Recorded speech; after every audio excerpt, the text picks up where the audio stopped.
නමෝ තස්ස භගවතෝ අරහතෝ සම්මා සම්බුද්දස්ස.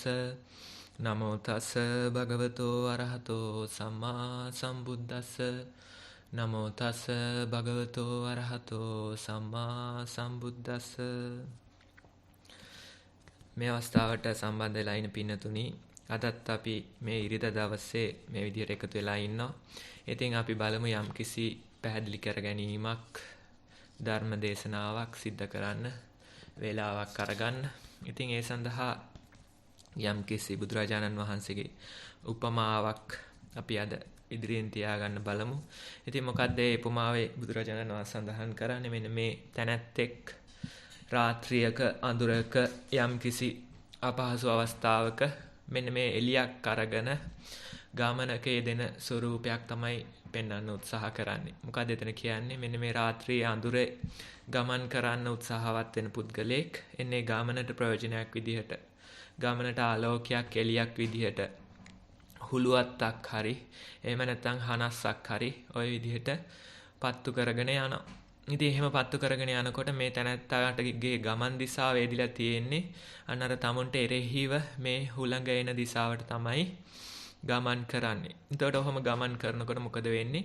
මෙන්න මේ ආලෝකය ලබා ගන්න අරංගිය දේම තමයි, එළිය ලබා ගන්න අරංගිය දේම තමයි.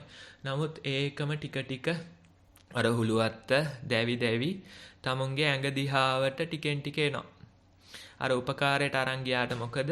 ඒක ටිකෙන් ටික තමුන්ව ආපදාවට ලක් කරන ආකාරයක්, තමුන්ටම බියගෙන දෙන ආකාරයක්, තමුන්ගේම අතපය දවන ආකාරයක් බවට ටිකෙන් ටික පත් වෙනවා කියලා ඔන්න විදිහේ උපමා කතාවක් කියනවා.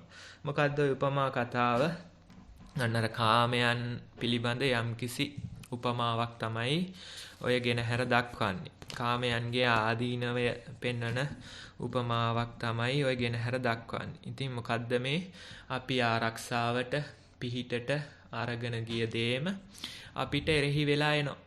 අපි ආරක්ෂාවක් ලැබෙයි කියලා අරගෙන ගිය දේම අපිට බිය දනවන ස්වභාවයකට, බයක් ඇති කරන ස්වභාවයක් ඇති වෙලා එනවා. ඉතින් ඔන්න ඔය විදිහේ අපි මේ ආරක්ෂාවට කියලා හිතාගෙන ඉඳපු දේවල් යම් පමණකට අපිට බියක් ඇති කරන්න, තැති ගැන්වීමක් ඇති කරන්න හේතු වෙන අවස්ථා තියෙනවා. ඉතින් මේ බය ගැන කතා කරනකොට යම් කිසි ස්ථානයක දේශනා කරනවා, යම් කිසි තැනක දේශනා කරනවා. මොකද්ද? මෙන්න මේ බය කියන එක කාමයන්ටම කියන තව නමක්. මේ බය කියලා අපි වෙනම ඇඳින්නුවට මොකද? මේක කාමයන්ටම කියන තව නමක් කියලා සඳහන් කරනවා. ඉතින් මේ බය ඇති වෙන්නේ මොනවෙන්ද එතකොට? අන්න අර තමුන් රැස් කරගත්ත කාමයන්ගෙන් තමයි ගොඩක් වෙලාවට මේ බිය ඇති වෙන්නේ. තමුන්ගේ වටිනා කියන දේවල් කියලා එකතු කරගත්ත දේවල් වලින් තමයි ගොඩක් වෙලාවට බිය ඇති වෙන්නේ.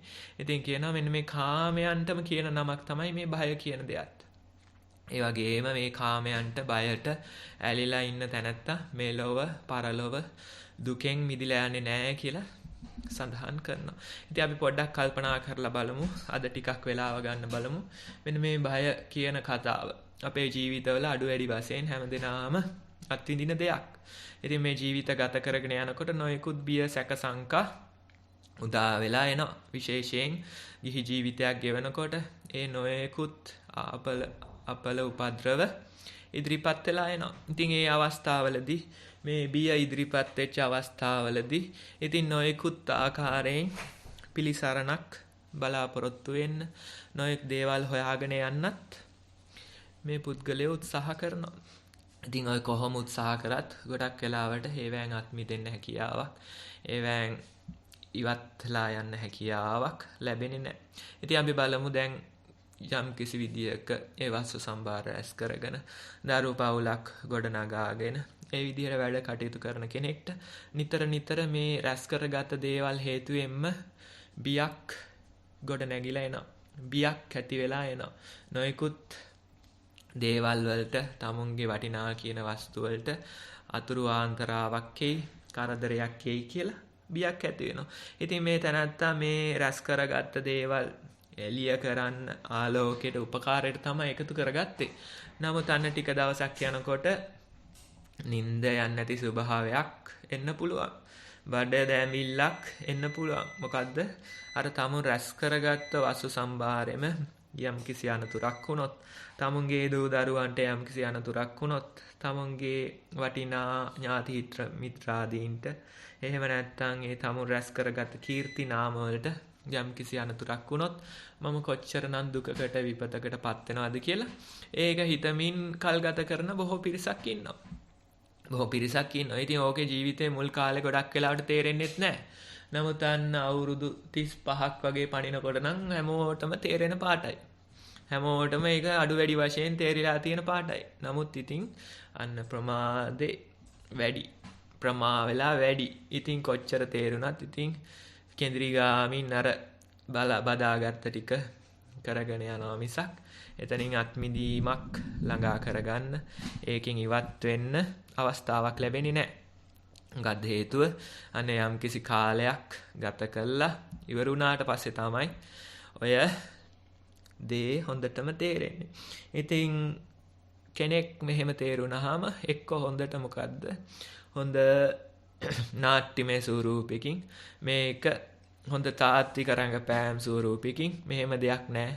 මම නම් හරි සතුටින් ජීවත් වෙනවා. මගේ ජීවිතේ නම් බොහොම සැපෙන් පිරිච්ච දෙයක් කියලා ඔන්න ඔය විදිහට හිතමින් කල්පනා කරමින් ඉන්නවා වෙන්නත් පුළුවන්. වටපිටාවේ තියෙන කට්ටියට හොඳ තාත්වික නාට්‍යයක් රඟ දක්වනවා වෙන්න පුළුවන්.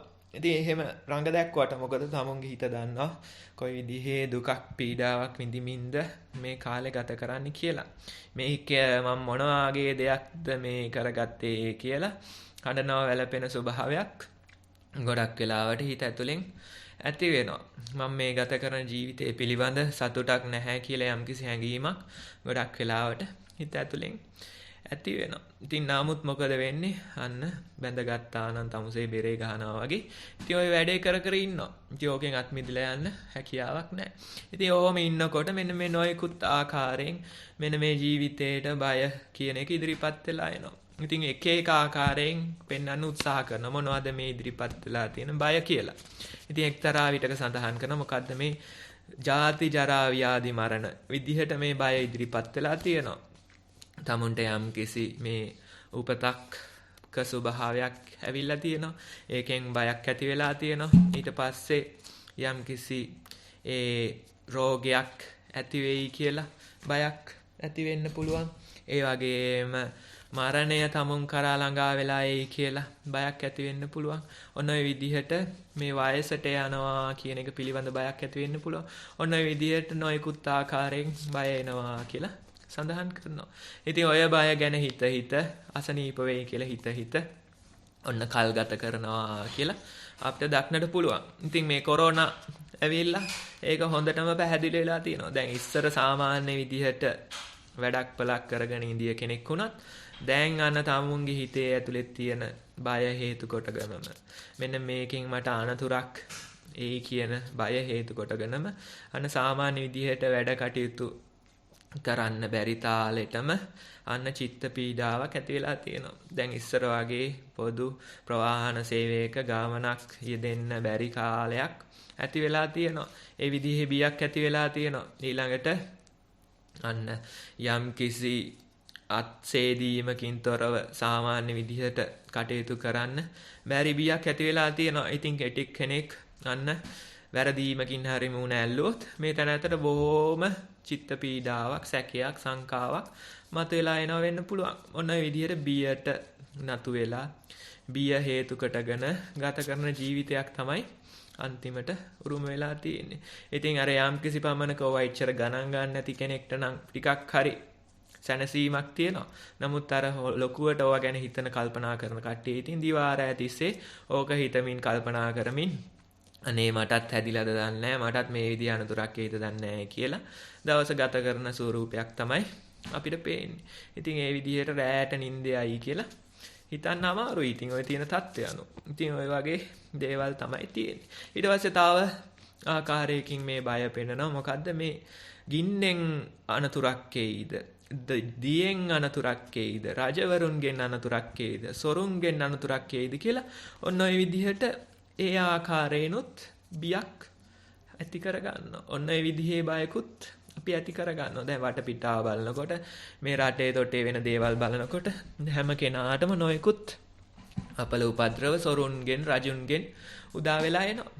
ඊට පස්සේ අර ගිනි බයක්, දියෙන් ඇති වෙයි කියලා බයක්, ඔය වගේ දේවලුත් උදා වෙලා එනවා. ඉතින් මේ තැනත්තා කල්පනා කරනවා මෙහෙම දෙයක් මටත් උදා වෙයිද දන්නේ කිය අන්න උදා නොවුනට මොකද අන්න හිතෙන් ලොකු දුකක්, පීඩාවක්, වෙහෙසක් දරනවා.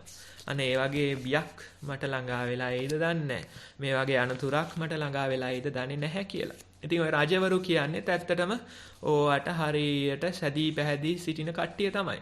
ඉතින් මොකක් හරි ඔන්න කූට උපක්‍රමයක් වැඩක් බලක් කරගන්න තියෙනවා නම් ඉතින් මොකක් හරි බියක් සමාජයට දාලා ඔන්න ඒ වැඩේ මේ අවුස්සලා තියලා ජනමාධ්‍ය වලින් ඒක ප්‍රචාරය කරලා මේ දැන් මරණයයිද දන්නේ දැන් වෙයිද දන්නේ ඒකින්ද ඕගොල්ලෝ පොඩ්ඩක් පරිස්සම් වෙලා ඉන්න අපි මේ ආරක්ෂාව තහවුරු කරනකම් කියලා ඔන්න ඔය විදිහට මේ මිනිස්සුන් බය කිරීමෙන් පාලනය කිරීමක් බිය ඇති කිරීමෙන් යම් කිසි tamunට අවශ්‍ය දේ කර ගැනීමක් දිහාවට දක්කගෙන යනවා. ඉතින් ඔය පහුගිය කාලේ අපිට දක්නට ලැබුණා අනත්‍රස්තවාදී ප්‍රහාර කියලා යම් කිසි කල්ලියකින් මුස්ලිම් සංවිධානයක් කියලා හඳුන්වන දෙයකින් අන්න නැවත තැන් වලට මහා ප්‍රහාර ගණනාවක් එල්ල වුණා. මේ ලොකු හානියක් නොවුනට ඔන්න ලොකු බියක් ඇති කරලා දුන්නා. ඉතින් මේ රට ඉවරයි. මෙන්න මුස්ලිම් කෝලාහලයක් ඇවිල්ලා මේක මුස්ලිම් රාජ්‍යයක් වෙයි කියලා ඔන්න මහා බියක් ඇති කරා. මෙන්න මේ පිරිස තමයි මේවා පිටිපස්සේ ඉන්නේ කියලා ඔන්න මහා බියක් ඇති කරා. අන්තිමට ඒක කොහෙන්ද ගිහිල්ලා නතරුනේ කියලා බැලුවොත් අන්න මොකක් හරි බලය ලබා ගැනීමේ උපක්‍රමයක් විදිහට පාවිච්චි වුණු දෙයක් පාටයි පේන්නේ. වෙන කවුරු හරි ඊට වැඩිය බලවත් කෙනෙක්ගේ යම් කිසි වමනාවක් මේවා තුලින් සිද්ධ වුණු ආකාරයක් තමයි පේන්නේ. ඔන්න ඔය විදිහට මෙන්න මේ රජවරු මොකද කරන්නේ?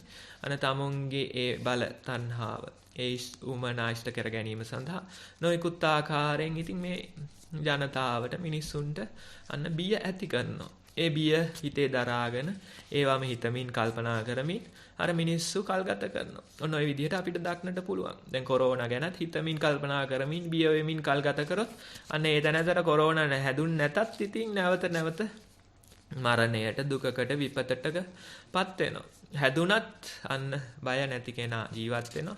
බය කෙනා මේ බියටම මැරිලා යනවා. නොහොම තත්වයක් උදා වෙලා තියෙනවා. ඉතින් ඔය බිය කියන එක හොඳ ආකාරයෙන් මේ පිරිස් වලට දැනිලත් තියෙනවා. ඉතින් ඔන්න එක ආකාරයක බියක් ওই විදිහට පෙන්නනවා. ඊළඟට තව විදිහක, තව ස්වරූපයක වෙන කෝණයකින් මේ බියම පෙන්නනවා කොයි විදිහටද? අන්න මේ තමුන්ගේ හිත තමුන්ට බිය ඇති කරනවා. දොස් දනවනවා. මොකද්ද? මෙන්න මේ විදිහේ අපරාධ මම කළා තියෙනවා. මම මේ විදිහේ කවුරුන් නොදැනුවට මොකද? දැනගෙන ඉඳී නැතුවට මොකද? මම මේ විදිහේ අපරාධකාරයෙක් කියලා අන්න තමුන්ගේ හිත විසින් තමුන්ට බිය ඇති කරනවා. ඒ විදිහේ බයක් හිත තුල ඇති වෙනවා. ඊට පස්සේ වටපිටාවේ කට්ටියකින් මට නින්දා විඳින්න වේද දන්නේ. වටපිටාවේ කට්ටියට මම මේ කරපු අපරාධ තොරතුරු හෙළි වේද දන්නේ.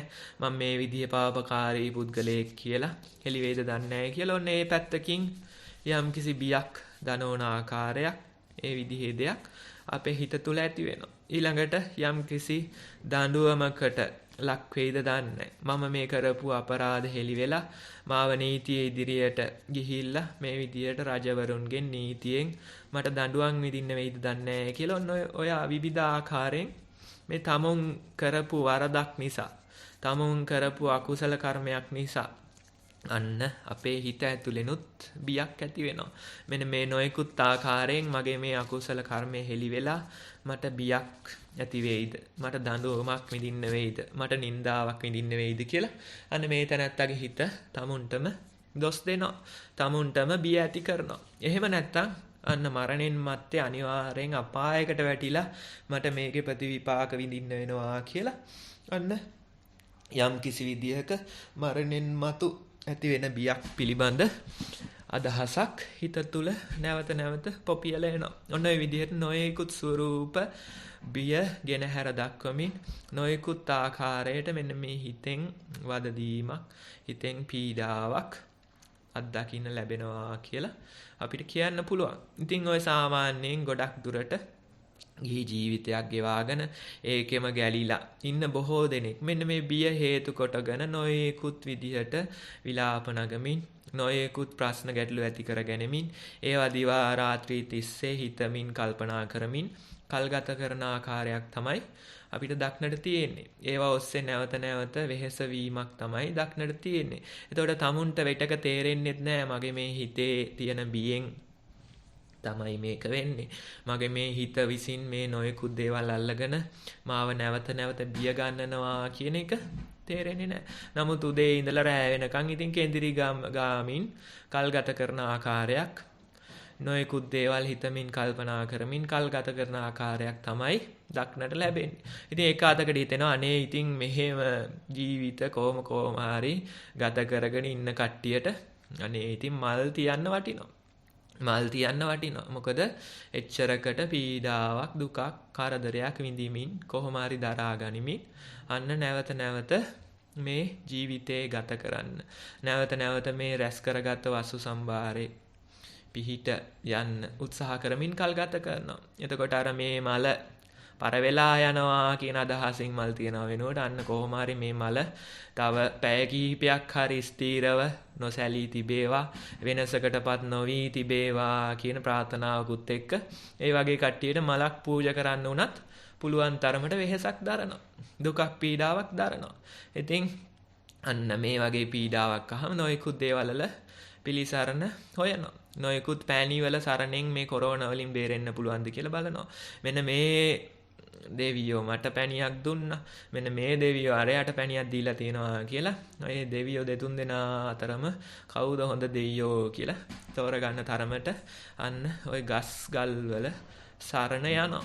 බුදුරජාණන් වහන්සේ සඳහන් කරනවා මෙන්න මේ බියෙන් තැතිගත්ත මිනිස්සු මෙන්න මේ විදියට ආරාම රුක්ක වගේ දේවල් පිටිපස්සේ සරණ යනවා. නොයෙකුත් දේවල් පිටිපස්සේ යනවා. ගිහිල්ලා නොපෙනෙන බලවේගවල හරි පිහිටක් ලබන්න උත්සාහ කරනවා. ඉතින් එහෙම දෙයක් ගිහිල්ලාම එහෙම පොඩි අදහසක් පිටිපස්සේ ගියාම යම් කිසි සැනසීමක් අර හිත තුලිනුත් ඇති වෙලා එනවා කියලා දකින්න පුළුවන්. මොකද්ද? අන්න අර තියුණ බිය වෙනුවට යම් කිසි මෙයාගේ පිහිටක් මට තියෙයි කියලා මේ බාහිරේ යම් කිසි කෙනෙක් පිහිට වෙනවා කියලා අන්න අදහසක් හිතේ ඇති වුණොත් ඒ තුලින් යම් කිසි සැනසීමක් ඇති වෙනවා කියලා දකින්න පුළුවන්. නමුත් අන්න බුදු කෙනෙක් පහළ වෙලා අන්න කටකොණින් hina වෙමින් කියනවා ඔය වගේ දේවල් පිටිපස්සේ ගියාට ඕවා නිවැරදි සරණ නෙමෙයි. ඕවෑන් නිවැරදි පිහිටක් සරණක් ලබා ගන්න හැකියාවක් නැහැ. ඔයක නෙමෙයි නිවැරදි ෂේම භූමිය. ඕක නෙමෙයි නිවැරදි ආරක්ෂිත භූමිය කියලා සඳහන් කරනවා. ඉතින් අන්න අර නොයෙකුත් දේවල් පිටිපස්සේ යමින් කල් ගත කරාට ඉතින් ඒ විදිහේ බුදුබණක් අපිට අහන්න ලැබුණොත් මෙන්න මේ රැස් කරගත්ත දේවල් ටිකෙන්ම තමයි අපිට බිය ඇති වෙන්නේ කියලා අත්දකින්න පුළුවන්. මෙන්න මේ රැස් කරගත්ත දේවල් නිසාම තමයි නැවත නැවත මේ හිත ඇතුලේ පීඩාවක් බියක් ඇති වෙන්නේ කියලා අත්දකින්න පුළුවන්. එහෙම අත්දකින්න කෙනෙක් අන්න අර බියෙන් තැති ගැනීමෙන් ගත කරන ජීවිතේ වෙනුවට අර රැස් කරගත්ත වස්තු සම්භාර වලට යම්කිසි විපතක් ආපදාවක් එයි කියලා බිය වෙනව වෙනුවට අන්න ඒ ටිකෙන් යම්කිසි විදිහක මිදීමක් මෙන්න මේ බියෙන් මිදීමක් හොයාගෙන යන ප්‍රතිපදාවකට වැටෙන්න පුළුවන්. ඒ විදිහේ උත්සාහයකට වැටෙන්න පුළුවන්. දැන් ඉතින් පැවිද්ද කියන්නේ යම්කිසි විදිහක ඒ ආකාරයේ දෙයක් තමයි. මොකද්ද? අන්න අර තමුන් රැස් කරගත්ත දේවල් නැති වෙයි කියන බියක්. තමුන් රැස් කරගත්ත දේවල් විනාශයටපත් වෙයි වෙනස් වෙයි. තමුන්ගේ ප්‍රිය පුද්ගලයා යම්කිසි අතුරු ආන්තරාවකටපත් වෙයි කියලා යම්කිසි බියක් ඇති කරගෙන කල් ගෙවනව වෙනුවට මොකද කරන්නේ? අන්න තියෙන ටික ඔක්කොම දමල ගහලා හරියට අර පුවක් කිත්තක් ගලේ ගැහුවා වගේ සීසීකට ගිහිල්ලා අන්න යම්කිසි තමුන් වෙනම ගමනකට යොමු වෙනවා. වෙනම දිශාවකට යොමු වෙනවා.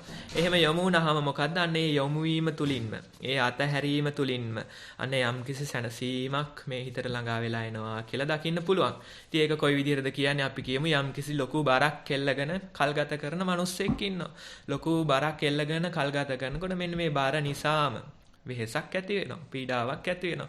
නමුත් මේ බරෙන් ටිකක් හරි පොඩ්ඩක් පැත්තකින් තිබ්බොත් අන්න ඒ තිබ්බ පමණට සැනසීමක් හිතේ ඇති වෙලා එන්න ඕනේ. ඉතින් කෙනෙක් අලුතෙන් පැවිදි වෙන්න ආවත් පැවිදි වෙන අපේක්ෂාවෙන් ආවත් අපි කියන්නේ මොකද්ද?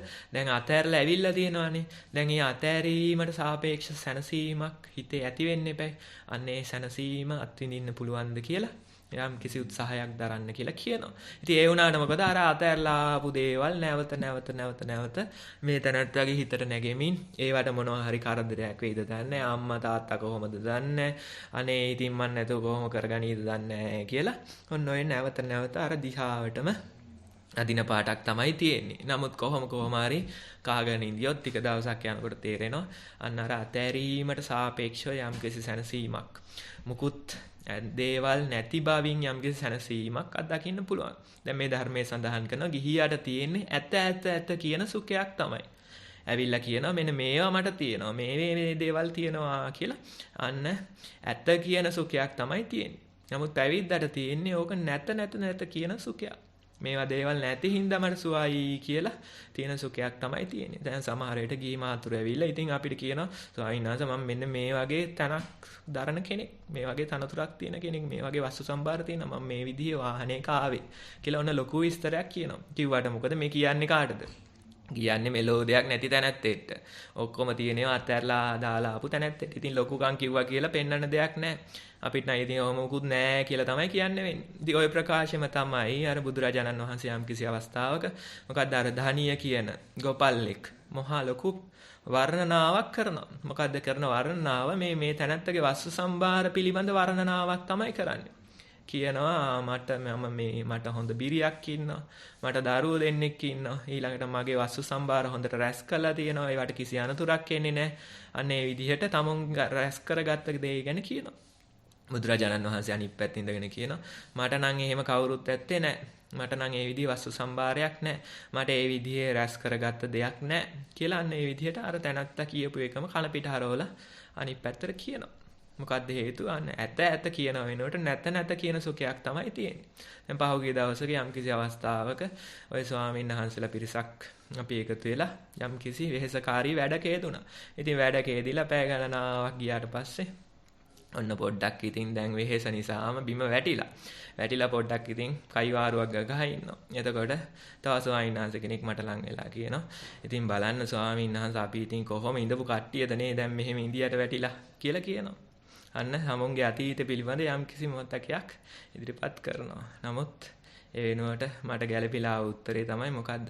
හැබැයි ඉතින් පැදුරෙන් කවදාවත් බිමට වැටෙන්නේ නැහැ. ඔතනින් බිමට වැටෙන්න හැකියාවක් නැහැ. ඊට වැඩිය උඩ තැනක හින්දියොත් අන්න ඒ උසට සාපේක්ෂව ඒ විභවයට සාපේක්ෂව බිමට වැටීමක් තියෙනවා.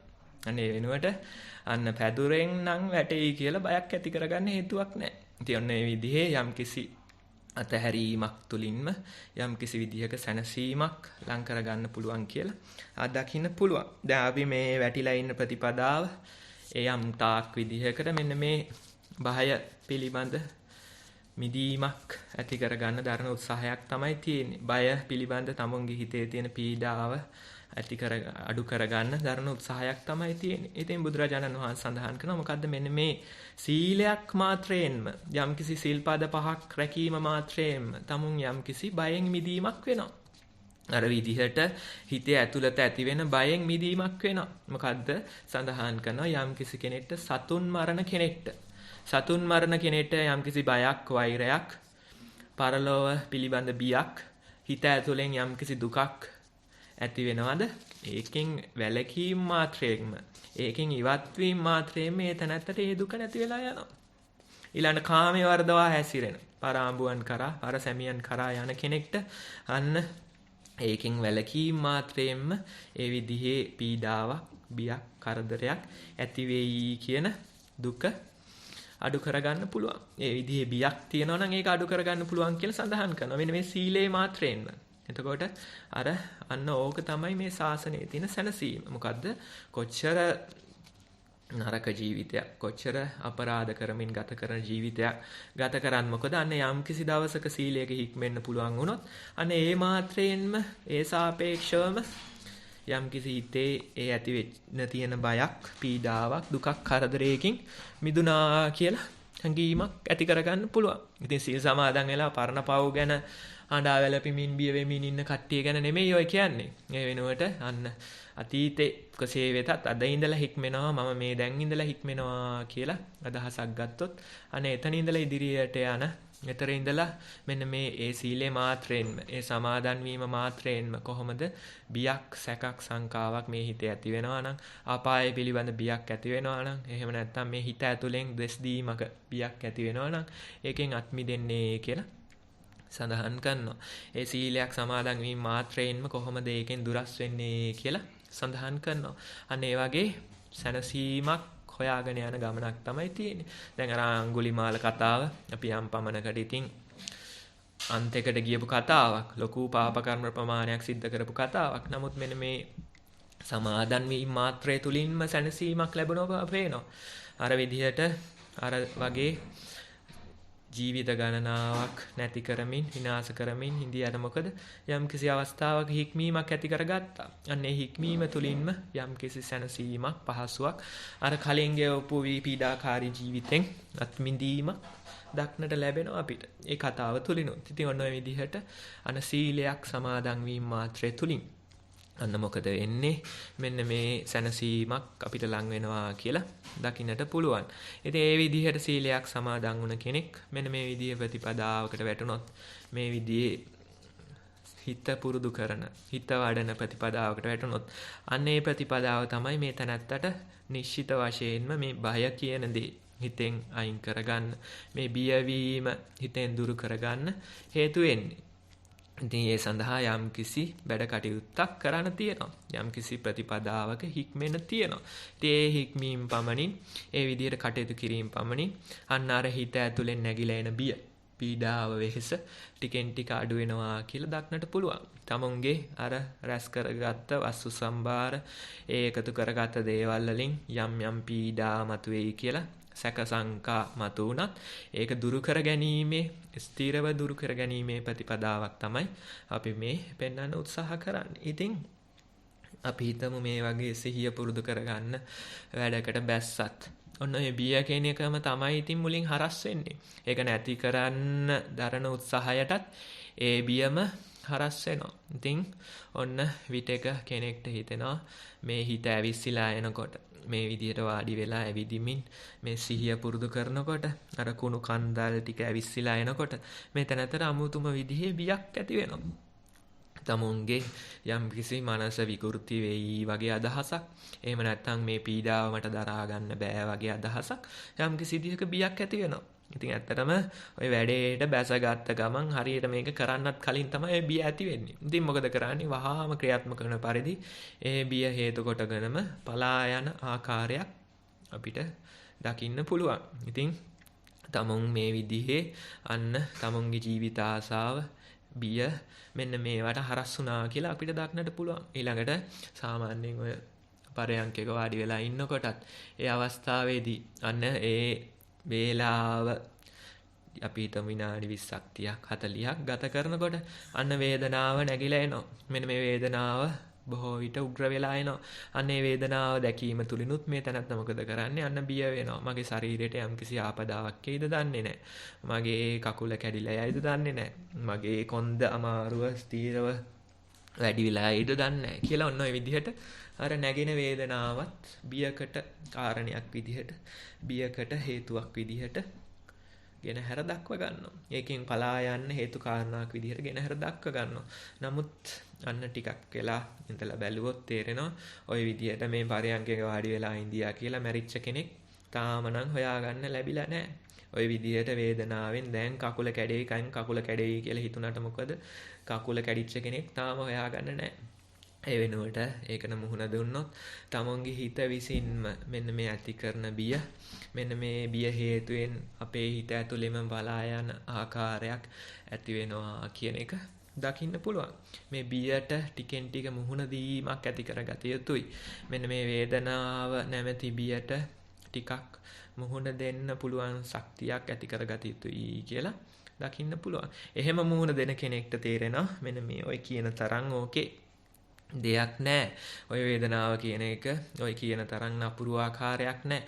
ඔය හිතෙන් මවලා පෙන්නන තරම් නපුරු ආකාරයක් නැහැ. ඒකට යම්කිසි මුහුණ දීමේ ශක්තියක් ඇති කරගන්න පුළුවන් කියලා අදකින්න පුළුවන්. මේක හරියට අනුන්ගේ වේදනාවක් වගේ බලා ඉන්න පුළුවන් යම්කිසි දුරස්ත භාවයක් දකින්න පුළුවන්. ඒ වගේ මේ හැම වේදනාවක් ආපු වෙලාවක හොඳට සිහිය පිට යන්නේම නැතුව මේ කයේම පිහිල්ලා තියෙනවා කියලා අත්දකින්න පුළුවන්.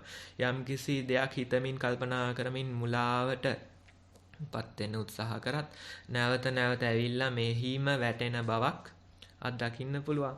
මේ කයටම නැවත නැවත අවධානය එන බවක් අත්දකින්න පුළුවන්. අන්න වේදනාවේ ආනිසංස පැත්තක් අත්දකින්න පුළුවන් හැකියාවක් තියෙනවා. ඒකට ටිකෙන් ටික පොඩ්ඩක් මුහුණ දුන්න කෙනෙක්ට. ඒ විදිහේ ශක්තියක් Taman තුල දියුණු කරගත්ත කෙනෙක්ට. ඉතින් අන්න ඒ වගේ මේ බියට මුහුණ දීමක් තමයි අපිට ටිකෙන් ටික ඇති කරගන්න ඕනේ. ඉතින් එහෙම බියට මුහුණ දෙනකොට අන්න අර කලින් වගේ හැම දෙයකටම හඬා වැළපෙන ගතිය තමුන්ගෙන් ටිකක් දුරස් වෙලා යනවා කියන එක මේ තැනත්තට ටිකෙන් ටික ලං කරගන්න පුළුවන් වෙයි. කලින් ඔළුව කැක්කමක් හැදුනත් යම් කිසි පොඩි ශරීර පීඩාවක් ආවත් පැනඩෝල් ගහලා වේදනානාශක ගහලා ඇදපු ජීවිතේ වෙනුවට මෙන්න මේ ඔළුව කැක්කුමට මුහුණ දෙන ස්වභාවයක්. යම් කිසි ලෙඩක් රෝගයක් ආවම ඒකෙන් පලා යන වෙනුවට නොයෙකුත් උග්‍ර බෙහෙත් ගහලා ඒක සම්පූර්ණයෙන් නැති කර ගන්නව වෙනුවට ඒකෙන් දුරු වෙනව වෙනුවට අන්න පොඩ්ඩක් පුළුවන්ද මෙන්න මේ අසනීපෙත් එක්ක කල්ගත කරන්න. මේ පැනඩෝල් එකෙන් පිළිසරණක් ලබනව වෙනුවට මෙන්න මේ ආපු ඔලුව කැක්කුමත් එක්ක ටිකක් කල්ගත කරන්න පුළුවන්ද? මේ අසනීපෙට ටිකක් මුහුණ දෙන්න පුළුවන්ද කියලා යම්කිසි විදිහක බියේහි දුරුවීමක් දක්නට පුළුවන්. දැන් අපේ ගෙවල් අසල ඒ කීට්ටුව යම්කිසි දොස්තර මහත්තයෙක් ඉඳියා. මේ මහත්තයා ගැන යන කීර්ති රාවේ මොකද්ද? මේ දොස්තර මහත්තයා ළඟට ගියොත් එක බේත් වේලක් දෙකක් ගන්නකොට අන්න මේ අසනීපේ නිට්ටාවටම සුව වෙලා යනවා. සම්පූර්ණයෙන් දුර වෙලා යනවා කියලා. ඉතින් බොහෝ පිරිසක් තමුන්ගේ අසනීප වෙච්ච දූ දරුවෝ පවුලේ කට්ටිය අරගෙන අන්න අර දොස්තර මහත්තයාම හොයාගෙන යනවා. ඉතින් මොකද්ද මේ වෙන්නේ? අනේ යම්කිසි හෙම්බිරිස්සාවක් හැදුනත් ඉතින් නියුමෝනියාවට දෙන බේත තමයි දෙන්නේ. ඉතින් ඒක බිව්ව ගමන් එක වේල දෙක බොනකොට හොඳ වෙලා යනවා. සුව වෙලා යනවා. එහෙම නැතුව නියමාකාර බෙහෙතක් දෙන කෙනෙක් ඉඳියොත් නියමාකාර ඒ අසනීපෙට සුදුසු බෙහෙතක් දෙන කෙනෙක් ඉඳියොත් අන්න මොකද වෙන්නේ? මේ අසනීපෙ සුව වෙන්න සමහර විට සතියක් දෙකක් ගත වෙන්න පුළුවන්. ඉතින් මොකද කරන්නේ? දවසෙන් දෙකෙන් හොඳ කරගන්න අර මිනිස්සයා ගාවටම යනවා. ඉතින් නියුමෝනියා හැදිච්ච දවසට අනේ එදාට ඉතින් පරලෝ තමයි. කොරෝනා හැදිච්ච දවසට එදාට ඉතින් පරලෝ තමයි. මොකද හෙම්බිරිස්සාවටත් කොරෝනා බෙහෙත් බීලා. ඒ සඳහා අර විදිහේ ප්‍රබල බෙහෙතක් අරගෙන. ඉතින් මේ තැනත්තගේ ශරීරේ දැන් ඒ වගේ පොඩි බෙහෙත් වලට අහන්න නැති ආකාරයක් දියුණු වෙලා තියෙනවා. අන්න ඒක නිසාම තමයි මේ නැවත ලොකු බියකට මුහුණ දෙන්න වෙන්නේ කියලා අත්දකින්න පුළුවන්. අර පොඩි බිය නැති කරගන්න ගිහිල්ලා අන්තිමට ඊට වැඩිය බියක් දුකක් කරදරයක් සමුන්ට ළඟා කරගත්තා. ඒ වෙනුවට අන්න පොඩ්ඩක් මේ ආපු අසනීපෙට පොඩ්ඩක් මුහුණ දෙන්න පුළුවන් වුණොත් අර බේත් අහුරු බීලා මේ ජීවිතේ පවත්වන වෙනුවට වේදනානාශක ගහලා මේ ජීවිතේ පවත්වන වෙනුවට අන්න මේ ආපු දුකත් එක්ක ඉඳලා ඔලුව කැක්කම පොඩ්ඩක් නැති වෙනකන් පොඩ්ඩක් බලාගෙන ඉන්න පුළුවන්ද? අමාරුවෙන් වුණත් කියලා අන්න ඒ වගේ වෙනසක් ඇති කරගන්න හේතු වෙනවා මෙන්න මේ නැවත අපිට එන මේ බිය සැක සංකාවලට මුහුණ දීම තුලින්.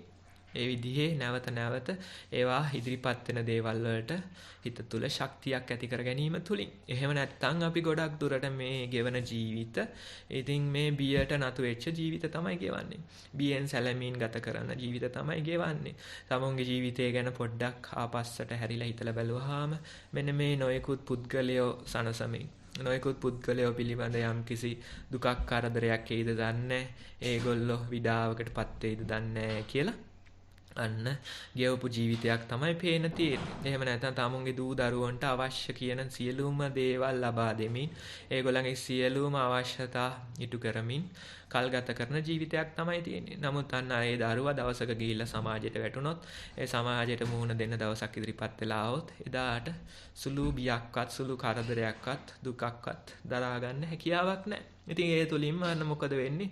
යම්කිසි ඒ සමාජයට මුහුණ දෙන්න සුදුසු ඒ විදිහට ශක්තියක් නැති තැනත් එක්ක හැදුවා. අර ආදරය තුලින්ම. ඉතින් වැඩක් නැහැ හැබැයි. ඉතින් දවසක එක්ක දිවිනා ගත්තා කියලා නැත්නම් යම්කිසි විෂම පුරුෂයෙක්ට කාන්තාවකට අහු වෙලා අන්න තමුන්ගේ ජීවිතේ විනාශ කරගත්තා. මත්ද්‍රව්‍යයකට අහු වෙලා සමුන්ගේ ජීවිතේ විනාශ කරගත්තා කියලා ඔය ආරංචියක් අහන්න පුළුවන්. ඉතින් ඔය ආරංචිය ඇහෙන්නේ මොකද මේ අන්තිම වෙච්ච සිදුවීම වෙච්ච අවස්ථාවේද නෑ. ඒ වෙනුවට අර කාලයක් තිස්සේ ඒ විදිහට හදමින් ලොකු කරමින් ඒ විදිහට සියලුම අවශ්‍යතා සපුරමින් කල් ගත කරනකොටම දැනගන්න ඕනේ මේ විදිහේ ආරංචියක් මේ විදිහේ බියක් මට දවසක අනිවාර්යෙන් ළඟා වෙලා එනවා. මොකද්ද හේතුව? අන්න අර වැරදි ප්‍රතිපදාවක ඉක්මීම තුලින්. ඒ වෙනුවට දරුවෙට්ට උනත් තමුන්ගේ වැඩ ටික පොඩ්ඩක් කරගන්න හුරු කරගන්න පුළුවන්. බස් එකක ඒ විදිහට කෝච්චි එක ගමන් කරන්න පොඩ්ඩක් හුරු කරන්න පුළුවන්. අන්න ඒ විදිහට මෙන්න මේ යම් කිසි මේ සමාජයට මුහුණ දෙන්න පුළුවන් ශක්තිමත් තැනැත්තෙක් හදන්න පුළුවන්ද කියලා අන්න ඒ විදිහේ වෙනසක් අපි තුල ඇති කරගත යුතුයි. අර පොඩි පොඩි බියවල් ඉදිරිපත් වෙලා දවසක මහා බියක් ලං කරගන්නවට වැඩිය මෙන්න මේ පොඩි පොඩි බියවල් වලට හරි කමක් නැහැ.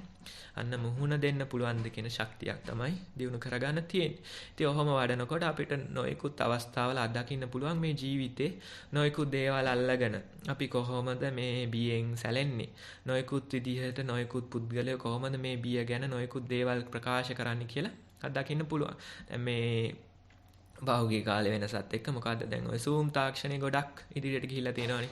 ඉතින් ඔය YouTube එක බැලුවාම තේරෙනවා මොකද්ද මේ Zoom sessions hack කරන කට්ටියත් වෙනම ඉන්නවා. ඒගොල්ලෝ මොකද කරන්නේ? අන්නත පොඩි දරුවෝන්ගේ යම් කිසි පාසලක් පවත්වනවා නම් online පාසලක් පවත්වනවා නම් මොකද කරන්නේ? මේ දැනත්තා log වෙලා ගිහිල්ලා අර දරුවෝ මැද්දෙන් පැනලා මොකක් හරි ගොම් ප්‍රශ්නයක් අහනවා. ඉතින් ගුරුවරයා බලනවා මේ මොකෙද්ද මේ කියලා. ඊට පස්සේ අර පොඩ්ඩක් අර session එක ඉතින් පොඩ්ඩක් කඩාකප්පල් කරලා විනාඩි 5-10ක් ගත කළා මේ තැනත්තා ඒකේ වීඩියෝ එක හදාගෙන ඉතින් අනේ ඒක තමුන්ගේ YouTube channel එකට අප්ලෝඩ් කරනවා. ඉතින් ඔන්න ඔයගේ දේවල් දක්නට පුළුවන්. Zoom හරහත් බිය එනවා කියලා දක්නට පුළුවන්. ඉතින් කට්ටිය නොයෙකුත් සැලසුම් හදනවා නොයෙකුත් plan ගහනවා මේ Zoom තාක්ෂණය කොහොමද අපි මේ විදිහට බියක් ඇති නොවන විදිහට පාවිච්චි කරන්න කියලා. ඉතින් නොයෙකුත් සැලසුම් අදහස් උදහස් හදනවා.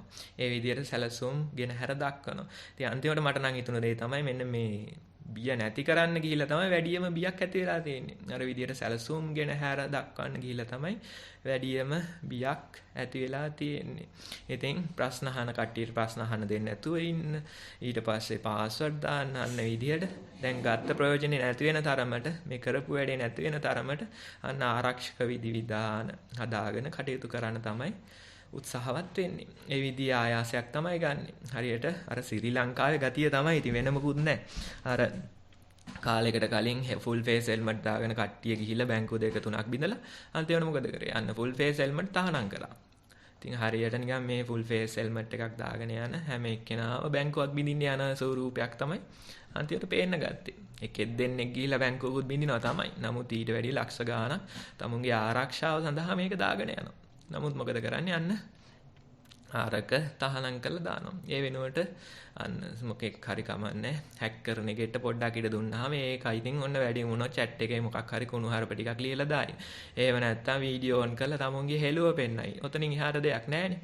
ඔතනින් එහාට කරන්න දෙයක් නැහැ. අන්න ඒ විදිහට යම් කිසි විදිහක මේ බියෙන් පලා යනව වෙනුවට බිය නැති කරගන්න සැලසුම් ගහනව වෙනුවට කොරෝනා නැති කරගන්න සැලසුම් ගහනව වෙනුවට අන්න ඒකට පොඩ්ඩක් මුහුණ දෙන්න පුළුවන්ද? මේකෙන් එන දුක් කරදරේ පොඩක් දරා ගන්න පුළුවන්ද කියලා වෙනසක් තමයි අපි තුල ඇති කරගන්න යන්නේ. ඉතින් මේ දරන ප්‍රතිපදාව මේ වඩන උත්සාහය අන්න ඒ වගේ දෙයක් මේ සිහිය වඩනවා කියන්නේ ඒ වගේ දෙයක්. නොයෙකුත් බිය අදහස් උදහස් ඇති වෙලා එනවා. නොයෙකුත් යෝජනා එනවා. මේකෙන් අපි නොකරෙමු මේක කරන්න ඕනේ කියලා නොයෙකුත් යෝජනා එනවා. කොයි දේ ආවත් අන්න පොඩ්ඩක් පැත්තකට කරලා තියන්න පුළුවන්ද? මේ බිය විදිහට අත්දකින්න පුළුවන්ද? මට නොයෙකුත් මේ සැක සංකා මතුවලා එන්නේ මගේ හිත තුලින්ම මේ ඇති කරන බියක් නිසා කියලා අත්දකින්න පුළුවන්ද කියලා බැලුවොත් අන්න ඒ තැනත්තට ඒ වගේ සැනසීමක් ටිකෙන් ටික ලං කරගන්න පුළුවන්. ඉතින් ඔය සැනසීමේම යම්කිසි සම්දිස්ථානයක් පිළිබඳ බුදුරජාණන් වහන්සේ දේශනා කරනවා. මොකද්ද? මෙන්න මේ විදිහට සතිමත් බව හරි සිහිය හරි වඩාගෙන යනකොට ටිකෙන් ටිකේ தත්ත්වය දියුණු වෙනකොට අන්න තමුන්ගේ හිත ඇතුලෙන් මේ ඇති වෙන බිය ටිකෙන් ටික මුහුණ දීමෙන් ඉවත් කරනකොට මේ තැනතර යම්කිසි දවසක අභීත ප්‍රකාශයක් කරන්න පුළුවන් තත්ත්වයක් උදා වෙලා එනවා කියලා බුදුරජාණන් වහන්සේ සඳහන් කරනවා. මේ තැනත්ත කැමති නම් මේ විදිහේ ප්‍රකාශයක් කරනවා කියලා සඳහන් කරනවා. මොකද්ද කරන ප්‍රකාශේ? මම මෙන්න මේ විදිහට අපාය 4ක් තියෙනවා. නරකය කියලා අපායක් තියෙනවා. තිරිසන් අපාය කියලා අපායක් තියෙනවා. ඊළඟට പ്രേත අපාය කියලා අපායක් තියෙනවා. යක්ෂ අපාය කියලා අපායක් තියෙනවා. ඔන්න ඔය හතරෙන් මම අත්මිදුනා කියලා මේ තැනත්තා අභීත ප්‍රකාශයක් කරනවා කියලා සඳහන් කරනවා. මෙන්න මේ විදිහට මෙන්න මේ ප්‍රතිපදා වැඩිම තුලින් අන්න අර වගේ අපාගත වෙන ස්වරූපයක් මා තුල තිබුණද අන්න ඒකෙන් අත්මිදුනා කියලා සඳහන් කරනවා. මොකද්ද? මෙන්න මේ තමුන්ගේ හිත තුල තියෙන සැනසීම, හිත තුල තියෙන වෙනස, හිත තුල තියෙන බියෙහි අඩුවීම අත්දැකලා. ඒක තමුන් විසින්ම අත්දැකලා තමයි අර විදිහේ කතාවක් කියන්නේ. අර විදිහේ නරක තැනකට යන විභවයක් මා තුල තිබුණා නම් අන්න ඒ විභවය මගෙන් දුර වෙලා ගියා. දැන් අපි පොඩ්ඩක් හිතලා බලමු ඔය අපාය කියන ඒවා ගිහිල්ලා බලා ගන්න ඕනේ නැහැ. මේ තමුන් තුලම තියෙනවා. මේ හිත ඇතුළෙම තියෙනවා. දැන් අපි කියමු යම්කිසි අපිට ලොකු තරහක්, ද්වේෂයක් ඇති වෙනකොට අපේ හිත තුල කොයි විදිහේ තදවීමක්, තෙරපුමක්, කොයි විදිහේ ආතතියක් එකපාරට නැගලා එනවද කියලා බලන්න. තමුන්ගේ ශරීරය තුල කොයි විදිහේ නම් ඇවිස්සීමක් වෙනවද කියලා බලන්න. හෘද ස්පන්දනය කොයි විදිහට වැඩි වෙනවද කියලා බලන්න. අන්න ඔය ස්වභාවේ අපිට අඳුන්වන්න පුළුවනි. ඔය යම්කිසි ඔය වගේ අපායක ස්වරූපයක් විදිහට. මොකක්ද අන්න අර අසුරයෝ කියන අපායේදී ඒ සත්‍යයන්ගේ ස්වභාවය මොකද්ද? අන්න නැවත නැවත කා කොටා ගන්නවා. මේ විදිහට විපතක්, බියක්, කරදරයක් එයි කියලා ලොකු ද්වේෂයකින් නැවත නැවත එක එක්කෙනා කා ගන්නවා. එක එක්කෙනාට විපත් කර ගන්නවා. අර ද්වේෂෙන් නැවත නැවත මත් වෙලා අර විදිහට ළඟ ඉන්න කට්ටියට විපත් කර ගන්නවා. ඔන්න ඔය දුක් වේදනා නැවත නැවත විඳිනවා. අන්න ඒ හිත ඇතුළත තියෙන ස්වභාවෙම අන්න යම්කිසි දවසක ගිහිල්ලා චිත්‍රයක් අඳිනවා. යම්කිසි දවසක ගිහිල්ලා බීජයක් පැල කරනවා. නමුත් අපිට ওই ස්වභාව අත්දකින්න පුළුවන්. දැන් ওই සර්පයෙක් ගත්තොත් සර්පයා කොයි විදිහ ආකාරයකින්ද ඉන්නේ? අපිට හිතෙනවා බොහොම නිර්භීත ස්වරූපයක් තමයි තියෙන්නේ කියලා. නමුත් අන්න බය හේතු කොටගෙනම තමයි අන්න පොඩ්ඩ එහෙම වුණ ගමන් පැනලා කන්නේ. පුදුම බියකින් ගත කරන සත්වයෙක්. එතකොට අන්න හැම වෙලේම මේ දරණේ ගහගෙන අවදානින් බලාගෙන ඉන්නේ මට කොයි දිහාවෙන් නම් බියක් ඇති වෙයිද? කොයි විදිහේ කරදරයක් ඇති වෙයිද කියලා අවධානයක් පීඩකන තමයි ගත කරන්නේ. ඉතින් ඔය වගේ මිනිස්සුත් අපිට දකින්න පුළුවන් නේ කතා කරන්න ගියොත් අන්න ඇඟට පයින්නෝ. එහෙම නැත්තම් තමුන්ගේ ඒ යම්කිසි විදිහක වෙන කෙනෙක්ට පීඩාවක් කරන්න, ආපදාවක් කරන්න, නරක වචනෙන් බනින්න ඔය විදිහට තමයි ඉදිරිපත් වෙන්නේ. නමුත් ඇත්තටම ගත්තොත් ඔය තියෙන්නේ නිර්භීතභාවයක් වෙනකොට බියක් තමයි හිත ඇතුළත තියෙන්නේ. ඔය වෙන අනිත් සාමාන්‍ය කට්ටියටත් වැඩිය බිය වැඩ කරන පුද්ගලයෝ තමයි විදිහට ලොකුවට වටපිටාවට බැනලා කරලා අන්න තමුන්ගේ ආධිපත්‍යයක් පතුරවගෙන කල් ගෙවන්න හදන. අන්න බිය අපිට යම්කිසි ආකාරයකින් අත්දකින්න පුළුවන්. අන්න ඒ විදිහ මෙන්න මේ අපායකට යන යම්කිසි ස්වරූපයක් මා තුළ තිබුණා නම් අන්න ඒකෙන් මම අත්මිදුනා කියලා මේ තැනත්ත සඳහන් කරනවා කියලා බුදුරජාණන් වහන්සේ කියනවා. විශේෂ අමුතු මුකුත් කරලා නෙමෙයි. ඔන්න ඔය වඩන ප්‍රතිපදාවම ඔය සාපේක්ෂව අත්දකින්න සැනසීමම ටිකෙන් ටික වැඩි වෙලා ගිහිල්ලා යම්කිසි දවසක තමුන්ට ඒ විදිහේ ශක්තියක්, විශ්වාසයක් දිනු වෙලා එනවා. මං අර විදිහේ අපායකට, අර විදිහේ භයානක බියකට ලක් වෙන්නේ නැහැ කියන විශ්වාසයක් දිනු වෙලා එනවා. ඉතින් එවැනි වූ විශ්වාසයක් ටිකෙන් ටික ගොඩනගා ගැනීම සඳහා මේ ධර්ම දේශනාවත් හේතු වාසනා වේවා කියලා අපි ප්‍රාර්ථනා කරමු. සාදු සාදු සාදු. මම හිතන්නේ ගෞරවනීය ස්වාමීන් වහන්සේ අදත් බොහොම වටිනා ධර්ම දේශනාවක් අපිට ඉදිරිපත් කළා. බය සම්බන්ධයෙන් බය කියන්නේ කාමයන්ට කියන තවත් නමක් සහ බය වර්ග අපිට හඳුන්වලා දීලා වගේම බියෙන් තැතිගත් අය විවිධ බලවේග පස්සේ ගිහින් බාහිරින් සැනසීම හොයනව වෙනුවට අපි කොහොමද අපි තුලින්ම මේ බය නැති කරගෙන සැනසීම හොයාගන්නේ කියන කාරණේ ගෞරවනීය ස්වාමීන් වහන්සේ පැහැදිලි කරා. ඒ වගේම දණිය ගෝපාල කතාවස්තු ආශ්‍රයෙන් ගිහියන්ට තියෙන්නේ ඇති තත්ත්වය ගැන සැපයක් සහ පැවිද්දන්ට තියෙන්නේ නැති තත්ත්වය ගැන සැපයක් කියන කාරණයක් පැහැදිලි කරා. ඒ වගේම මේ සීලේ මාත්‍රයෙන්ම කොහොමද බයෙන් සහ දුකෙන් නිදහස් වෙන්නේ කියන කාරණයක්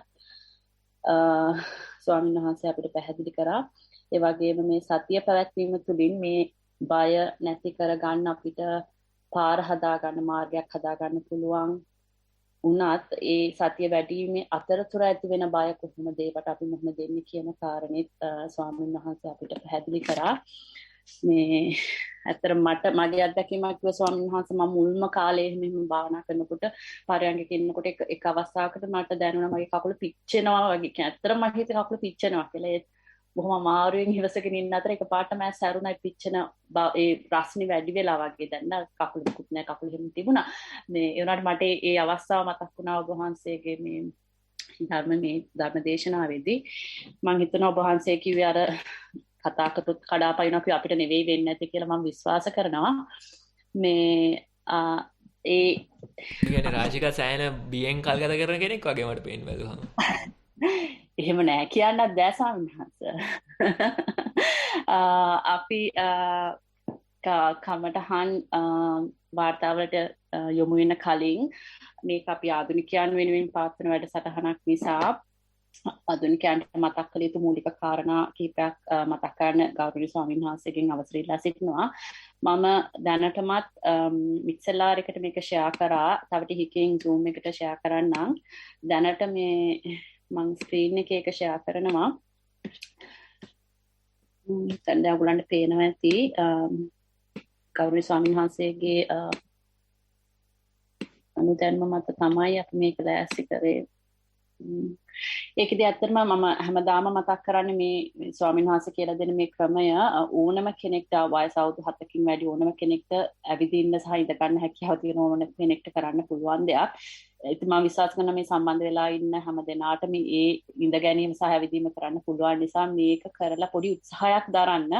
මේකට ඇත්තටම තමන්ට මේක කරන්න පුළුවන් කරන්න ඕනි කියන හැකි සංඥාව ඇරුණාම වෙන කිසිම දෙයක් ඕනේ නැහැ. කිසිම ජාතියක් ආගමක් වයසක් දේශ සීමාවකින් තොරව ඕනම කෙනෙක්ට කරන්න පුළුවන් දෙයක්. ඒක නිසා හැමදෙනාටම ආරාධනා කරනවා මේ සම්බන්ධයෙන් පොඩි උත්සාහයක් දරන්න සුපනග්‍රහයට සම්බන්ධ වෙනවා වගේම කියලා.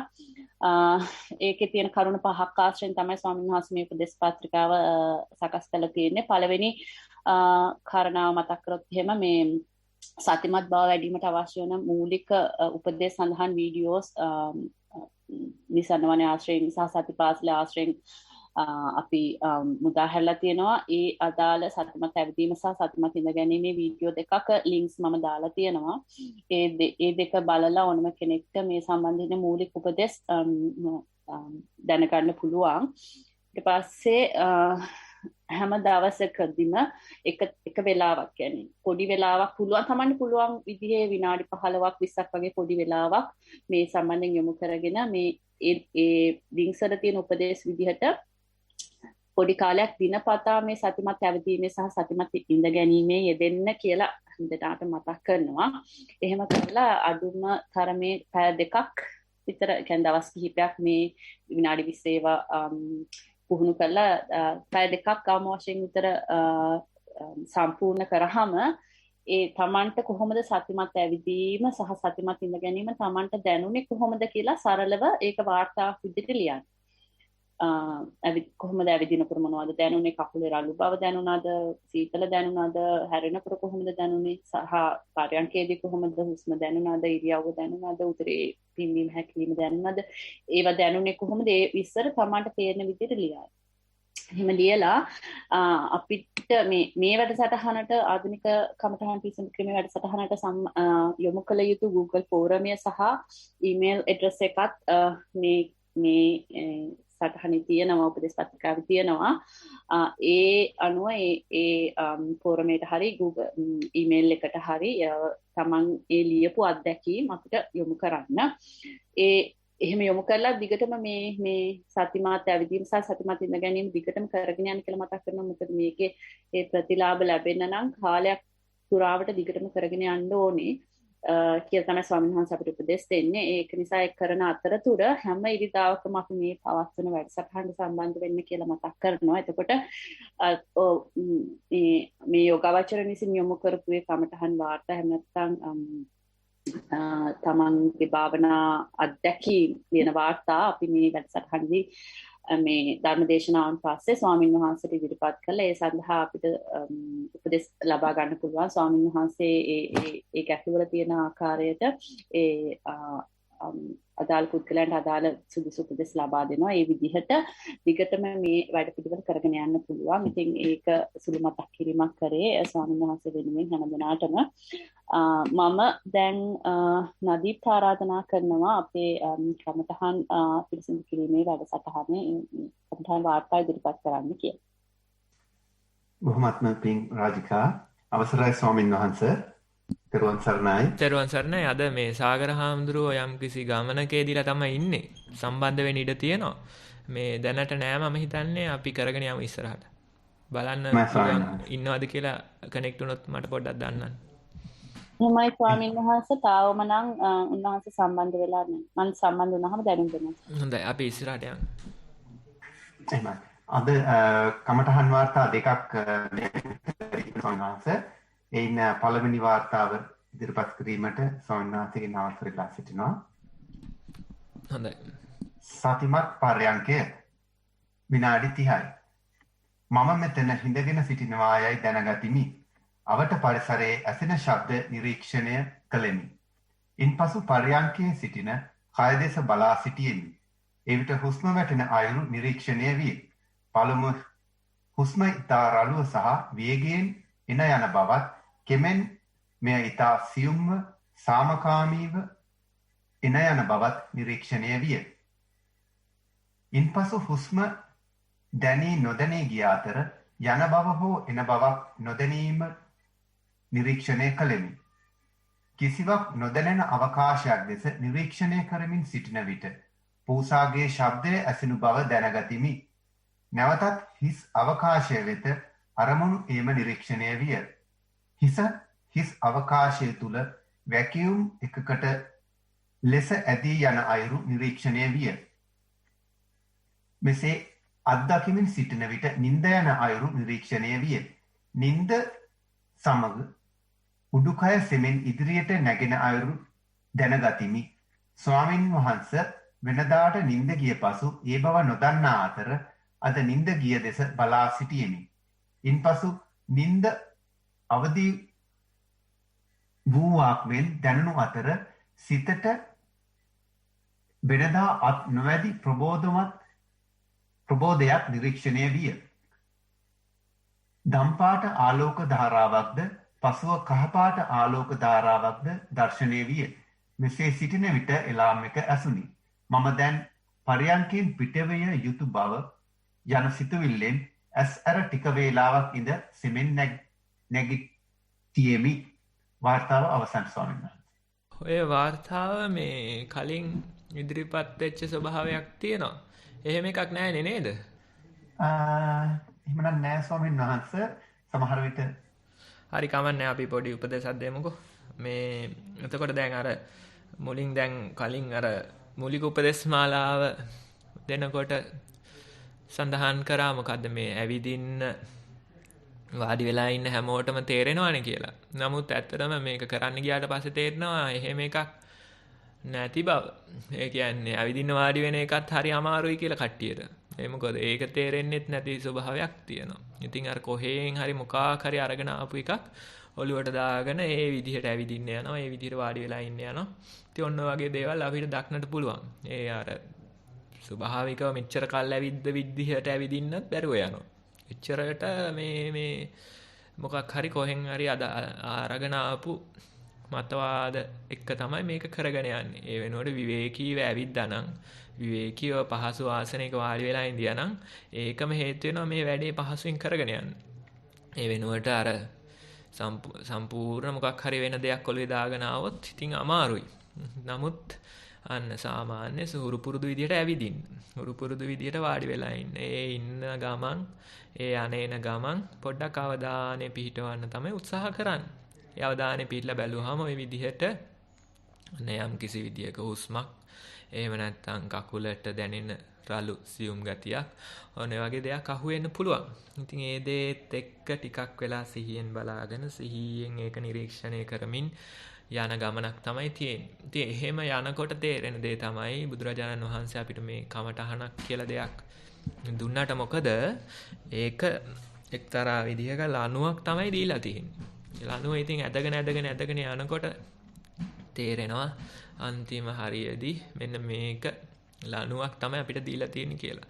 හුස්ම අල්ලලා දෙනවා. නමුත් හුස්ම හරියට හුස්ම දිහා බැලුවොත් ඔන්න ඒ විදිහට හුස්ම සියුම් වෙලා යනවා. ඊළඟට සක්මනේ වම දකුණ අල්ලලා දෙනවා. සක්මන හරියට ඒකේ සිහිය පිටවගෙන ටිකක් වෙලා ගියොත් මොකද වෙන්නේ? සක්මන අර කැඳ වෙලා යනවා. සක්මන අර gediya පිටින් සක්මන් කරනවා වගේ සක්මන බොඳ වෙලා යනවා. ඉතින් ඔන්න ඔය මොකක්ද දීලා තියෙන්නේ බලනකොට අන්තිමට ලණුවක් තමයි දීලා තියෙන්නේ. මේක හොඳයි මේකම අල්ලගෙන ඉන්න කියලා දුන්නට මොකද? හරියට අල්ලගත්ත ගමන් ඒක වෙනස් වෙනවා. වෙනස් වෙනවා. ඉතින් ඔය වෙනසට එරෙහිව සටන් කරන කට්ටියක් ඉන්නවා ඉතින්. වෙනසට එරෙහිව සටන් කරන කට්ටියක් ඉන්නවා. මොකද්ද? අන්න අර මේ වෙනස් වෙලා යන අරමුණ ස්ථිරව පවත්වන්න උත්සාහ කරනවා. ස්ථිරව තියාගන්න උත්සාහ කරනවා. ඉතින් මොකටද වෙන්නේ? අන්න අනිත්‍ය දකින්න වෙනකොට නිත්‍ය සංඥාවක් තමයි වර්ධනය කරන්න හදන්නේ. ඉතින් මට යම්සි විදියක හිතෙනවා මොකද්ද? මේ සාමාන්‍ය ගිහි ජීවිතයක් පවත්වාගෙන කාලා බීලා කල් ගත කරන මිනිස්සෙට වැඩිය නිත්‍ය සංඥාවක් වර්ධනය වෙන ඔන්න ඔය විදිහට අරමුණ එක විදිහට පවත්වන්න උත්සාහ කරන කට්ටියගේ.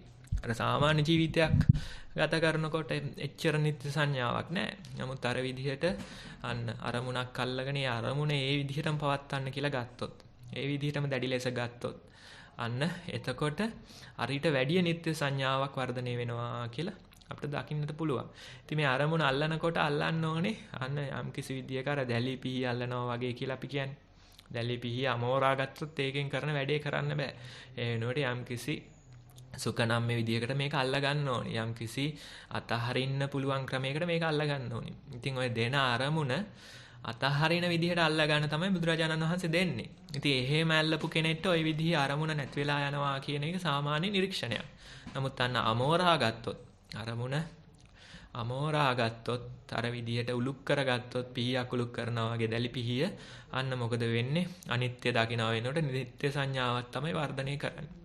මේ වෙනස් වෙන ලෝකෙ ස්ථිරව පවත්වන්න තමයි කල්පනාව. මුකුත් වෙනසක් බාර ගන්නව වෙනුවට අන්න මේ තියෙන දේවල් ඔක්කොම ප්‍රතික්ෂේප කරමින් tamunට ඕන විදිහට මේ ලෝකේ පවත්වන්න පුළුවන්ද කියලා උත්සාහ දරන්න මේ තැනත්තා කටයුතු කරනවා. අර සපත්තු දෙකක් දා ගන්නවා වෙනුවට මේ මුළු ලෝකෙම මට්ටම් කරලා කටු පඳුරු ඔක්කොම අයින් කරන්න පුළුවන්ද, ගල් බොරළු ඔක්කොම අයින් කරන්න පුළුවන්ද කියලා උත්සාහ කරනවා. ඔන්න ඔය විදිහේ දෙයක් තමයි අපිට දක්නට ලැබෙන්නේ. එතකොට අන්න සුඛනම් මේ විදිහට ඇල්ලුවා නම්, වෙනස් වෙන විදිහට ඇල්ලුවා නම් ඒකම හේතු වෙනවා. අන්න මොකද්ද මේ අරමුණේ වෙනස් වීම දකින්න. අර විදිහට යම්කිසි ප්‍රතිපදාවක් ඉදිරියට වඩාගෙන යන්න. ඉතින් එහෙම වඩන කෙනෙක්ට තේරෙනවා මෙන්න මේ අරමුණ කියලා දීපු එකත් ටික වෙලාවකින් නැති වෙලා යනවා. ටික වෙලාවකින් නැති වෙලා යනවා. නැති වෙලා ගියාට පස්සේ ඉතින් ඔන්න ඔය විදිහට නොයෙකුත් දේවල් එමින් යමින් තියනවා කියලා දකින්න පුළුවන්. ඒ නිරීක්ෂණ ටිකනේ අර වාර්තාවේ අවසානයේ සඳහන් වුණේ. මෙන්න මේ විදිහේ දෙයක් මම අත්දැක්කා, මේ විදිහට අත්දැක්කා, මෙන්න මේ විදිහේ සද්දයක් ආවා. ඔන්න ඔය කියලා ඒ වාර්තාවේ අවසානයේ සඳහන් වුණේ ඒ ටික තමයි. එතකොට අන්න ඒ වෙනස තමයි අපි තුල ඇති කරගන්න හදන්නේ. මොකද එකක් අල්ලගෙන වැඩේ පටන් ගත්තා. නමුත් ටිකක් දුරට යනකොට ඒකත් අතෑරෙනවා. ඒක අතෑරුණාම අන්න යම් කිසි විදියක මම වෙමි කියන හැඟීමකුත් එක්ක ඉන්නකොට නොයෙකුත් දේවල් මතුවලා එනවා. ඒ මතුවෙන දේවල් ආපහු ඒ මතුවෙච්ච අවකාශයටම දිය වෙලා යනවා. දිය වෙලා යනවා. අනේ විදිහට එන දේ ගැන අවධානයක් පිහිටවගෙන කල්ගත කරන ස්වභාවයක් තමයි ටිකෙන් ටික දියුණු කරගන්නේ. ඉතින් එහෙම කල්ගත කරනකොට අන්න නින්දකට යනවා. නින්දකින් ආපහු මතුවලා එනවා. නින්දේ ඉන්නවා කියන වගේ අදහසකුත් සමහර විට අපිට ඒ වෙලාවේ අත්දකින්න පුළුවන්. මොන විදිහට ටිකෙන් ටික අර එන දේවල් සමග යමින් එන ඉදිරිපත් වෙන දේ එක්ක සිහියෙන් කල්ගත කරමින් ඒ ගලණයත් එක්ක ඉන්න ප්‍රතිපදාවක් තමයි අපි ටිකෙන් ටික පුරුදු කරන්නේ. එතකොට හරියට ගඟක් ගලනවා වගේ ඒ ගඟ ගලන තැන අපි වාඩි වෙලා ඉවුරට වෙලා වාඩි වෙලා අන්න නිරීක්ෂණයක් කරනවා. නොයෙකුත් දේවල් මේ ගඟේ මතුවලා එනවා. ජල පහර මතුවලා එනවා. අන්න ඉතින් නොයෙකුත් දේවල් පා වෙලා යනවා. ඔන්න ඔය විදිහට අත්දකින්න පුළුවන්. ඉතින් මේ අපි ගඟට පැනලා මේක මේ අල්ලගන්න යන්නෙත් නැහැ. ඒ වෙනුවට ගඟෙන් මිදිලා ගඟේ එන දෙයකට බය වෙලා දුවන්න යන්නෙත් නැහැ. ඒ වෙනුවට ගම් යුරට වෙලා නිරීක්ෂකයෙක් විදිහට වාඩි වෙලා ඉන්නවා. ඉතින් මේ උපමාවට කිව්වේ. දැන් උපමා කියන්න සමහර වෙලාවට බය. මොකද උපමාව කිව්ව ගමන් අර හඳ දිහා නෙමෙයි ඇඟිල්ල දිහා බලන කට්ටියක් ඉන්නවනේ. දැන් දවසක් මම ওই කතාව මහත්තයෙක්ට කියලා ඉතින් මේ මහත්තයා මේ අනුරාධපුරේ පැත්තේ. ඉතින් මොකද්ද ඔය ගඟේ කතාව කියලා ඔය විදිහට නිරීක්ෂණය කරන්න කියලා. ඊට පස්සේ මාස 3කට විතර පස්සේ ආවා. මාස 3කට විතර පස්සේ ආවා. ඇවිල්ලා කියනවා ස්වාමීන් වහන්සේ අපේ පැත්තේ ගංගා නැහැනේ. ඉතින් මම අර යෝදැලේ අර වතුර යන විදිය හිතින්ම වාගෙන ඒ වතුර කොහොමද උඩ පහළ යන්නේ විදියට ගලන්නේ කොහොමද කියලා ඉතින් මවාගෙන ඒ වතුර චිත්‍රය හිතින්ම වාගෙන භාවනාවේ ඉන්න උත්සාහ කරා කියලා කියනවා. අන්න මොකද්ද අන්ධ දිහා වෙනකොට ඇඟිල්ල දිහා තමයි බලලා තියෙන්නේ. ඒ වෙනකොට මේ උපමාවකට කියන්නේ. මොකද්ද අන්න අර ජලය ගලාගෙන යනකොට ගඟක් කිවුරේ වාඩි වෙලා නිරීක්ෂණය කරනකොට අපිට නොයෙකුත් දේවල් දක්නට ලැබෙනවා වගේ මෙන්න මේ වාඩි වෙලා ඉන්නකොට විටක ශබ්දයක් මතුවලා එනවා. මෙන්න මේ ගලණයක් තේරෙනවා. විටක සිතුවිලි මතුවලා එනවා. විටක නින්දක සේයාවක් මතුවලා එනවා. ආපහු නින්දෙන් හැරෙන ආකාරයක් තව විටක ආනාපානය ආපහු මතුවලා එනවා. ඔන්න ඔය විදිහට නොයෙකුත් දේවල් මතුවලා එනවා. හරියට අර ජල පහරක් ගලාගෙන යනවා වගේ. ඉතින් ඔන්න ඔය ජල පහරත් එක්ක ඉඳීමේ ප්‍රතිපදාවක් තමයි අන්තිමට තියෙන්නේ. ඒක නිරීක්ෂණය කිරීමේ ප්‍රතිපදාවක් තමයි අන්තිමට තියෙන්නේ. සක්මන අර විදිහට බොඳ වෙලා ගියාම ඒ බොඳ වෙච්ච සක්මනේ තවදුරටත් ඉන්න පුළුවන්ද කියන ප්‍රතිපදාවක් තමයි තියෙන්නේ. ඒ ගලණයත් එක්ක ඉන්න පුළුවන්ද කියන ප්‍රතිපදාවක් තමයි තියෙන්නේ. ඉතින් ඒ විදිහට තව උත්සාහ කරන්න කියලා අපි මේ වාර්තාව ලියපු කෙනාට කියමු. Swaminatha, the second report actually came from 5-year-old kid from Canada. So let me read that out. It's only walking meditation. How many years? 5-year-old. 5 years? Only 5 years, yes, from Canada. Walking meditation. I was walking back and forth and I felt my heels are going up and down. I also felt my whole foot going up and down. Once I felt I stepped on my kitten's tail. I felt the smoothness of the carpet. I also noticed my heel is the first thing touches the carpet. That's the end of the report, Swaminatha. Okay, so this report is from 5-year-old kid. So they are also practicing mindfulness. So when it comes to the adults, they might not want to hear these type of reports because these kids are also without knowing any Dhamma knowledge or anything, they are practicing. So that's the difference we want to introduce because although you have a lot of knowledge, if you are not practicing, it's not important. That knowledge is not important. But when you practice, it is more like a straightforward thing you have to do. When you walk, you gently walk and see how you are walking. When you walk, you initially have the comfort in the walking posture and then observe what's going on. So that's the basic idea. So when you do like that, then you have all these sensations coming from the walking process. Let's say now you walk back and forth so you can see the tiles on the floor, how they are feeling and how the carpet is feeling. If there is some other obstacle on your way, how that is feeling. All those information you can observe. So these type of kids, they can also practice mindfulness. They are also doing this practice. So it's something that we can really appreciate.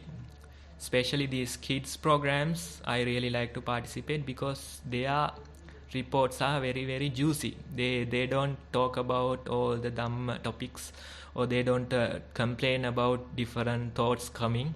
They just observe them. They just be with them. So that's the difference we want to have in ourselves. So this kid, I think he has to do it daily for like 5-10 minutes every day if he can try and practice mindfulness like this.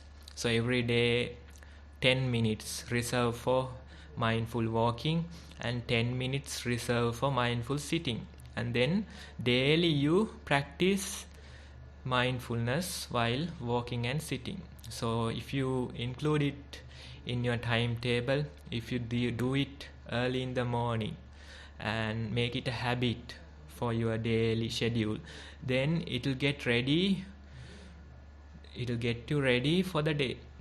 It's like preparing for the day.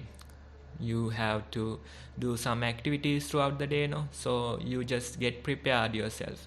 This is your preparation. You get ready. This is your energy booster. So like that, you have to continue this practice. Continue this practice again and again. So every day you try to do this 20 minutes mindful sitting and mindful walking. If it is more, that's better. At least try to cover 20 minutes daily. Then try to do some activity with mindfulness. Let's say eating something, try to select a meal and eat it with mindfulness. Eat it with mindfulness.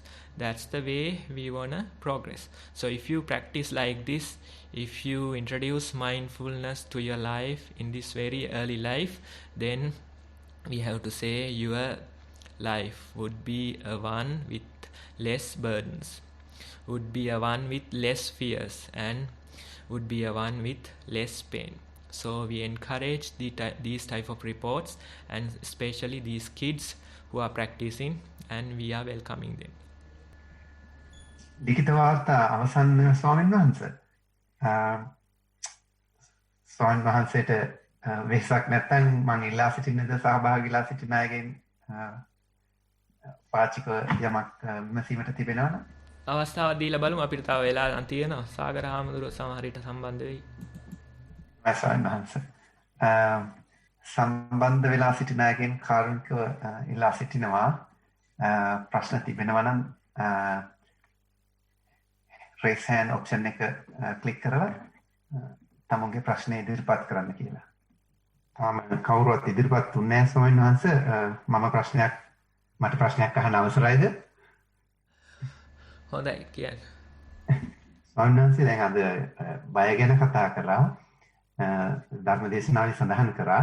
ඊට පස්සේ අපේ මේ ලොකු ස්වාමීන් වහන්සේ පහුගිය සතියේ නිවනේ නිවීම දේශනාවලදීත් අර බයවල් ගැන සඳහන් කරා. යක්ෂයෝ 10 දෙනෙක් සම්බන්ධ කරගෙන සෙන් හරි මහායාන ආගමේ තියෙන ඒ සම්බන්ධතාවය උපයෝගී කරගෙන මට මේ දැන් මතක් වුණේ ස්වාමීන් වහන්සේ ලොකු ස්වාමීන් වහන්සේ මේ කතාව කියාගෙන යනකොට මට මතක් වුණා අර මට ආපු බය ඔය ශරීරේ නැතිවීමයි හුස්ම නැතිවීමයි ඒ වෙලේදී දැනෙච්ච විදිය.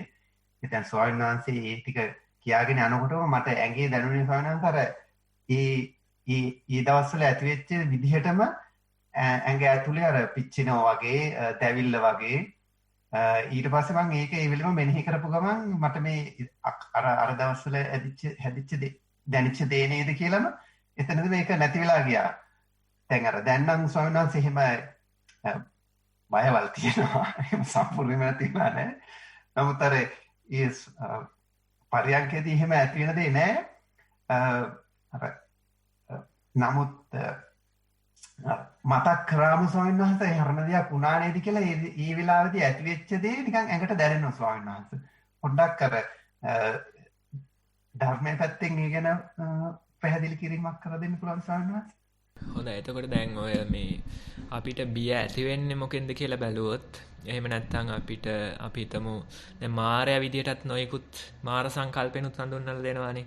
ඉතින් එතකොට ඔය යම්කිසි අවස්ථාවක ස්වාමීන් වහන්සේ කෙනෙක් කොහෙද බුදුරජාණන් වහන්සේ ඉස්සරහට ගිහිල්ලා අහනවා මේ මායя කියන ස්වාමීනි කොහොමද මේ මාරෙක් වෙන්නේ? කොහොමද මේ මාරෙක් පණවන්නේ කියලා.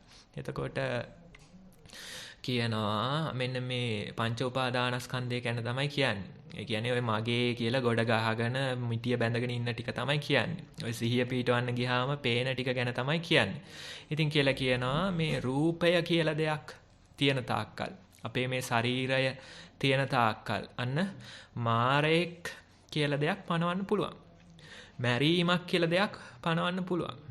ඒ විදිහට දුකකට පත්වීමක් කියලා දෙයක් පනවන්න පුළුවන් කියලා අන්න මාර සංකල්ප ගෙන හැර දක්වනවා අපිට අදාළ වෙන විදිහට. මොකද්ද මෙන්න මේ ශරීරයක් තියෙන කෙනෙක්ට තමයි මෙන්න මේ විදිහේ බියක් එන්නේ. මේ ශරීරයට දුකක් පීඩාවක් එයි. මේ ශරීරයට මරණයක් එයි කියලා බියක් එන්නේ මෙන්න මේ ශරීරයක් තියෙන කෙනෙක්ට. එතකොට අනේ මේ විදිහට පෙන්නනවා. ඊළඟට කියනවා මෙන්න මේ වේදනාව ගෙන හැර දක්වනවා. වේදනාව දැනෙන කෙනෙක්ට තමයි මෙන්න මේ විදිහට මරණයක් පිළිබඳ බියක් එන්නේ. මාරෙක් පණවන්න පුළුවන් වෙන්නෙත්, මැරෙන්නෙක් පණවන්න පුළුවන් වෙන්නෙත්, මරන්නෙක් පණවන්න පුළුවන් වෙන්නෙත් මෙන්න මේ වේදනාව තියෙන තැනත්තට. ඊළඟට ඊට පස්සේ සංඥාව, සංස්කාර, විඥාන ඔන්න ඔය විදිහට පංච උපාදානස්කන්ධ ගැන තමයි කියන්නේ. මොකද්ද? මෙන්න මේ පහ තියෙන කට්ටියට තමයි මාරේක් පණවන්නත් පුළුවන් වෙන්නේ, මැරෙන්නෙක් පණවන්නත් පුළුවන් වෙන්නේ, මරන්නෙක් පණවන්නත් පුළුවන් වෙන්නේ. මෙන්න මේ ටික තියෙන කට්ටියට කියලා සඳහන් කරනවා. ඒතර බලන්න මොකක් ගැනද මේ කියන්නේ? ඔය අපිට පේන පොදිය ගැන තමයි කියන්නේ. ඔය පොදියට තියෙන බැඳීම ගැන තමයි කියන්නේ. එහෙම නැතුව පොදිය නැති වෙන්නේ නැහැනේ බැඳීම ඉවරන තාක්කල්. එතකොට බැඳීම ගැන තමයි කියන්නේ. ඉතින් මේ බැඳීම තියෙන තාක්කල් අන්න නැවත නැවත බියක් අපි තුල මතුවලා එනවා. නැවත නැවත බියක් ඇති වෙනවා. අන්න ඒකයි අර යම් කිසි වෙලාවක අර බුදුරජාණන් වහන්සේ අර අපි ධර්ම දේශනාවේ සඳහන් කරා වගේ මේ ප්‍රතිපදා වඩ아가න යනකොට දවසක ඔන්න දැන් සාපේක්ෂ අඩුවීමක් නේ ඔය කියන්නේ. සාපේක්ෂව කලින්ට වැඩිය දැන් මුහුණ දෙන්න පුළුවන් කියලා නේ ඔය කියන්නේ. අන්නේ සාපේක්ෂ භාවය තුලින්ම යම් කිසි දවසක මේ ප්‍රතිපදාවක් වඩන කෙනෙක් අත්දකිනවා. මට දැන් තවදුරටත් මෙන්න මේ විදිහේ බියක් ඇති වෙන්නේ නැහැ. මේ විදිහේ බියක් ඇති වෙන්නේ නැහැ. මේ විදිහේ සැනසීමක් මම ලං කරගෙන තියනවා කියලා අවශ්‍ය නම් ප්‍රකාශ කරනවා කියලා සඳහන් කරනවා. අවශ්‍ය නම් ප්‍රකාශ කරනවා කියලා සඳහන් කරනවා. අන්න බුදුරජාණන් වහන්සේගේ වචනේ. බුදුරජාණන් වහන්සේගේ වචනේ. එතකොට ඒ බිය යම් කිසි විදිහක දුරු කරගත්ත තැනැත්තෙක් පිළිබඳ තමයි සඳහන් කරන්නේ. එතකොට අපිත් ওই විදිහට මේ ප්‍රතිපදාව වඩ아가න යනකොටත් හැබැයි ඉතින් බිය නැති කරන්න යන්න වෙන්නේ ඉතින් බිය හරහම තමයි. ඒකයි වැඩේ. ඉතින් ඔය අත්දැකීම් ඔය ඒවා සම්බන්ධ දේවල්. අපිට මේ බිය සම්පූර්ණයෙන් ඉවත් කරන්න හැකියාවක් නැහැ. බිය මගහැරලා ගිහිල්ලා. කරදර මගහැරලා ගිහිල්ලා හරියන්නේ නැහැ. කරදරවලට මූණ දීගෙන යන්න ගමනක් තමයි තියෙන්නේ.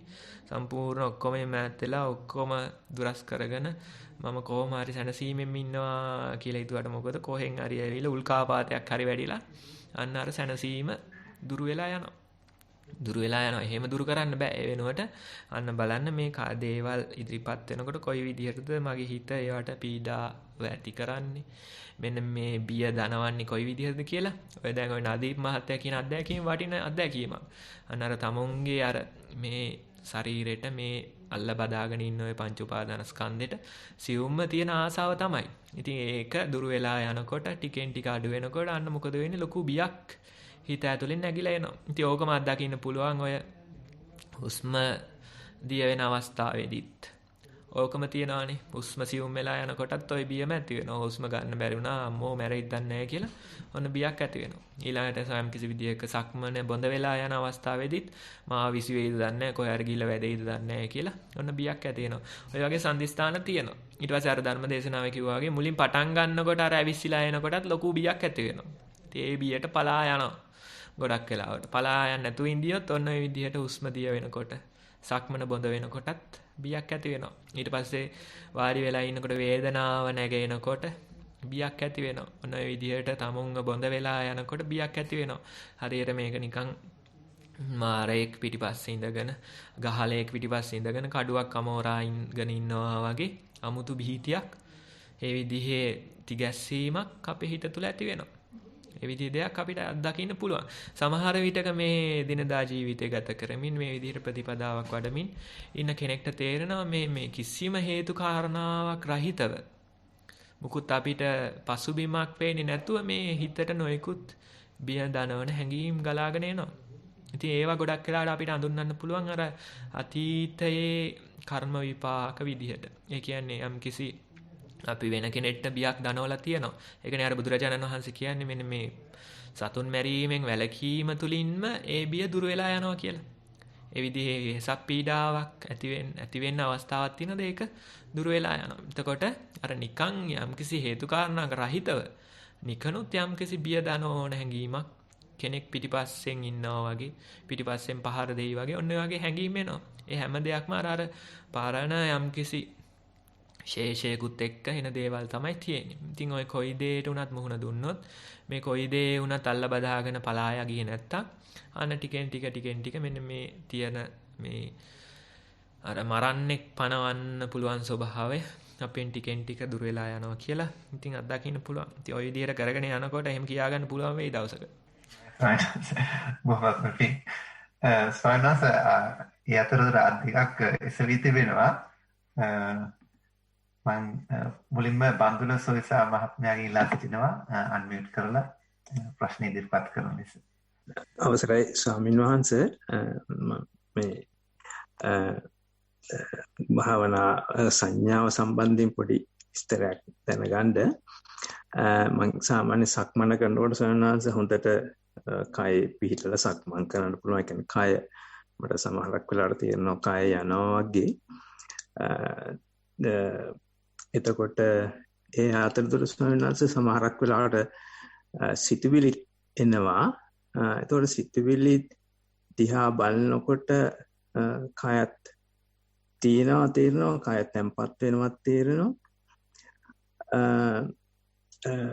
සක්මන එහෙම කරගෙන යනවා. සමහරක් වෙලාවට ස්වාමීන් වහන්සේ සිතුවිලි හරහා ඒ කියන්නේ කය හරහා සිතුවිලි දිහා බලන් ඉන්න පුළුවන්. ඒ වගේම ගෙවිගෙන යනවා වැටහෙනවා. සෝනස් මගේ මට පොඩි පැහැදිලි කර ගැනීමට අවශ්‍ය මේ සංඥාව වෙන්ද චේතනාව මතුවෙන්නේ. එතකොට සංඥාවෙන්ද විඥානය හැදෙන්නේ කියලා කිව්වොත් එහෙම හරියද ස්වාමීන් වහන්සේ? මොකද මම එදිනෙදා වැඩවලදී ටිකක් කියන්නේ සතිය පිහිටවන්න උත්සාහ කරනකොට වැටහෙනවා මොකක් වෙලාවට සිතුවිලි හරි එහෙම නැත්නම් සංඥා කොටස් ඇවිල්ලා එහෙම නතර වෙනවා. සමහරක් විට එහෙම එහෙම බොඳ වෙලා යනවා. ඉතින් මට හිතෙනවා මේ සංඥාව වටහා ගන්න පුළුවන් නම් ඒක චේතනාවේ මුලද එහෙම කියන්න පුළුවන්ද සංඥාව කියලා කියන්නේ වංශයෙන් පැහැදිලි කර ගැනීමක් ගන්න කැමතියි. තෙරුවන් සරණයි. හොඳයි. එතකොට දැන් ඔය දාමේ ඕක නිතර ගලාගෙන යන එකක් තමයි තියෙන්නේ. ඕකේ අපිට අහුවෙනවා කියලා කිව්වට ඇත්තටම ඔය පොඩ්ඩක් නිකන් එහෙම විසිවන කෑල්ලක් අහුවෙන්න පුළුවන්. වැඩි හරියක් ඕක අපිට නොපෙනෙන තරම් වේගෙන් තමයි කැරකෙන්නේ. එතකොට ඔය අහුවෙන තැන තමයි යම්කිසි විදිහක ඔය සිහිය පිහිටවගෙන යනකොට ඔය පුරුක අපිට අහුවෙන තැන තමයි අන්න යම්කිසි විදිහක මේ වේදනාවෙන් පස්සේ තමයි හසුවීමක් වෙන්නේ. එතකොට අර පටිච්ච සමුප්පාද පුරුක ඇවිල්ලා මේ සාරිපුත්තු ස්වාමීන් වහන්සේ සඳහන් කරන මෙන්න මේ වේදනාව කියන தത്വෙදි තමයි අපිට දැනීමකට හරි එන්නේ.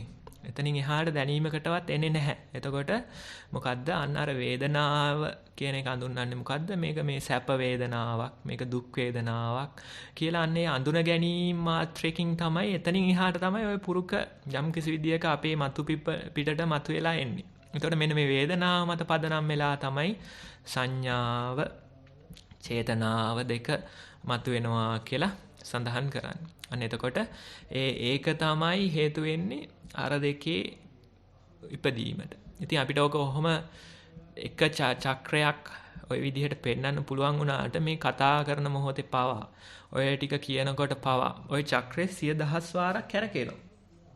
ඔය චක්‍ර ගණනාවක් ගිහිල්ලා ඉවරයි. එතකොට අපි ඒක අල්ලන්න try කරාට මොකද එහෙම අහුවෙන්නේ නැහැ. නමුත් අර ඉතින් කෑල්ලක් අපිට යම් කිසි විදියක මේක වෙන්නේ නැති කියලා දල අදහසක් ඇති කරගන්න පුළුවන්. නමුත් අර යන වේගේ ඊට වැඩිය ප්‍රබල වේගයකින් තමයි යන්නේ. ඉතින් අන්න ඒක මත පදනම් වෙලා යම් කිසි විදිහක චේතනා කිරීමක්, සංඥාවක් ඇති වෙලා එනවා. දැන් අපි හිතමු අපිට යම් කිසි විදිහක එකපාරට රූපයක් පේනවා. අපි හිතමු පාර අයිනක යනකොට හරි වාහනයක යනකොට හරි කොයි විදිහට හරි කමන්නේ.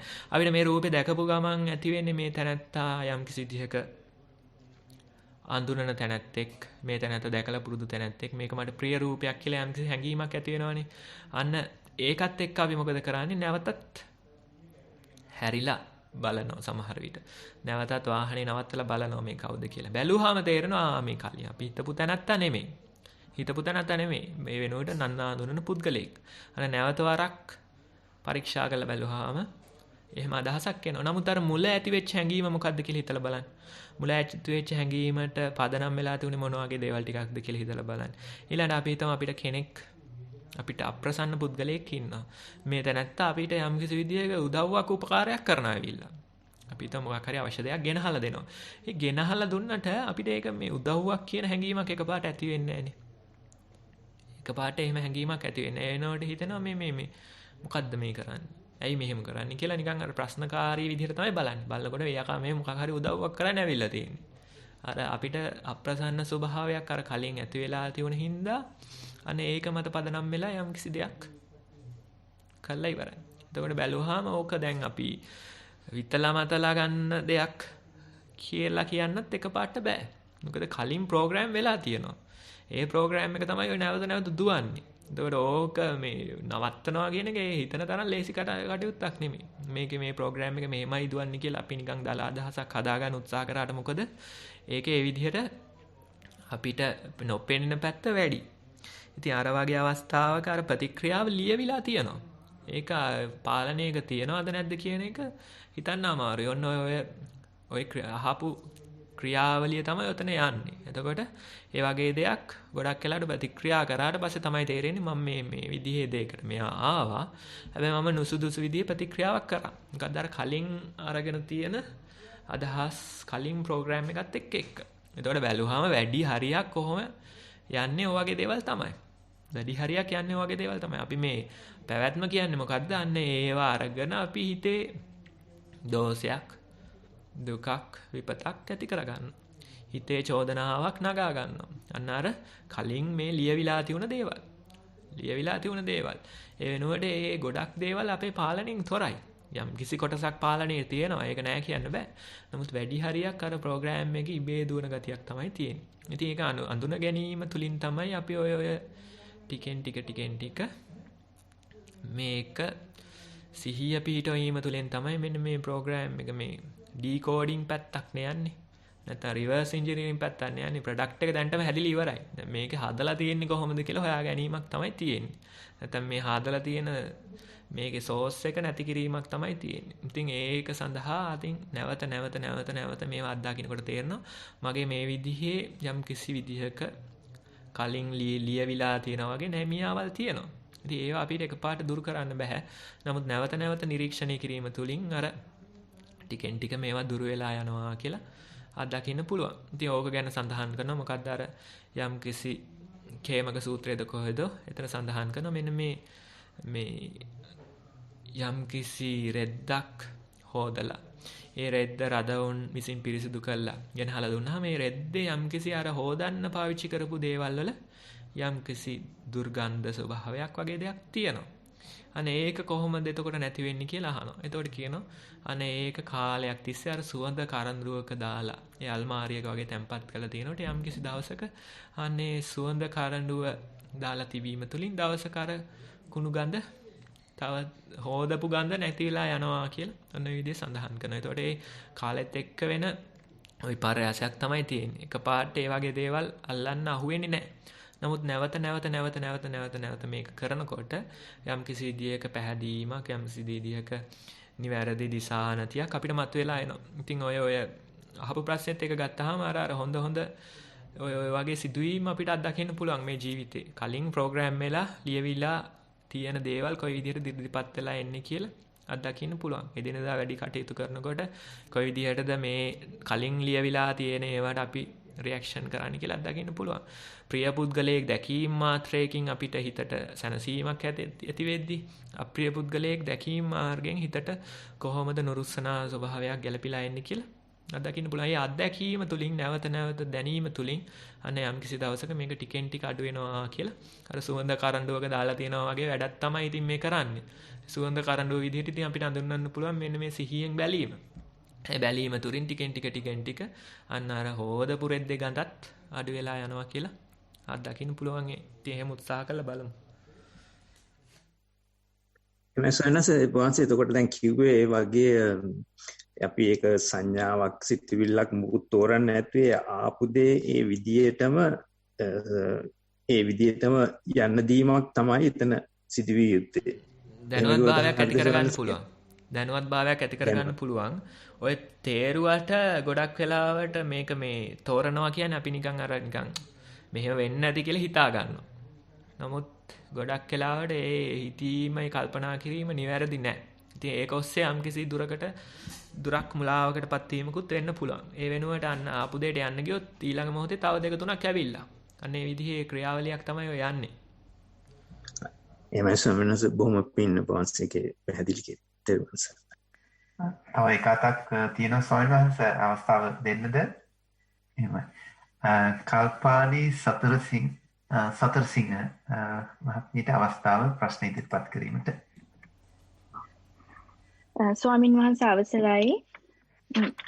කියන්න. ස්වාමින් වහන්සේ කිව්වා වගේ අර ඉස්සෙල්ලා මේ කියවපු වාර්තාව මේ කලින් කරපු එකක් ඒක මගේ වාර්තාවක්. ඒක මම ඊමේල් කරනකොට වැරදිලා ඉවල තියෙන්නේ පරණ වාර්තාවක්. ඒක ස්වාමීන් වහන්සේ කිව්වා හරි මම මික්සෙලා එකෙන් අහගෙන ඉඳලා ඊට පස්සේ මේ අලුත් වාර්තාව නෙවෙයි අවල තියෙන වැරදි එක. ඒ හින්දා අලුත් වාර්තාව කියවන්න තමයි මේ Zoom එකට join වුනේ.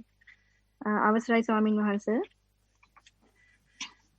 සතිමත් පරියන්කය විනාඩි 30ක් කරා මම දැන් මෙතන ඉඳගෙන සිටිනවායයි දැනගනිමින් පරියන්කය සඳහා අරමුණු කෙලෙමි. අවට නිශ්ශබ්දතාවය නිරීක්ෂණය කර අතර හිසට අවධානය යොමු විය. හුස්ම ඉතා වේගයෙන් සහ රළුව ඇතුළට එන බවද සෙමින් බරව බරක් සහිතව පිටවන බවත් නිරීක්ෂණය කෙලෙමි. මෙසේ නිරීක්ෂණය වන විට හුස්ම දැනී නොදැනී යන ආකාරය දුටුවෙමි. හුස්ම රැල්ල නොදැනී ගිය අතර උඩුකය ඊටම සියුම්ව කම්පණය වන ආකාරයක් නිරීක්ෂණය කෙරෙමි. මෙයද නැති වී කිසිවක් නැති අවකාශයක් නිරීක්ෂණය කර අතර සිත නින්දට වැටුනේ බවක් දැක ගතිමි. ඊටම වෙහෙස දරා යෙදෙසම නිරීක්ෂණය කරමින් සිටින විට හිස පැත්තකට කඩා වැටුනි. පසුව ආපසු කෙලින් වූ අතර හිස් අවකාශය වැකියුම් එකක් ලෙස ඇදෙන ආකාරයක් නිරීක්ෂණය විය.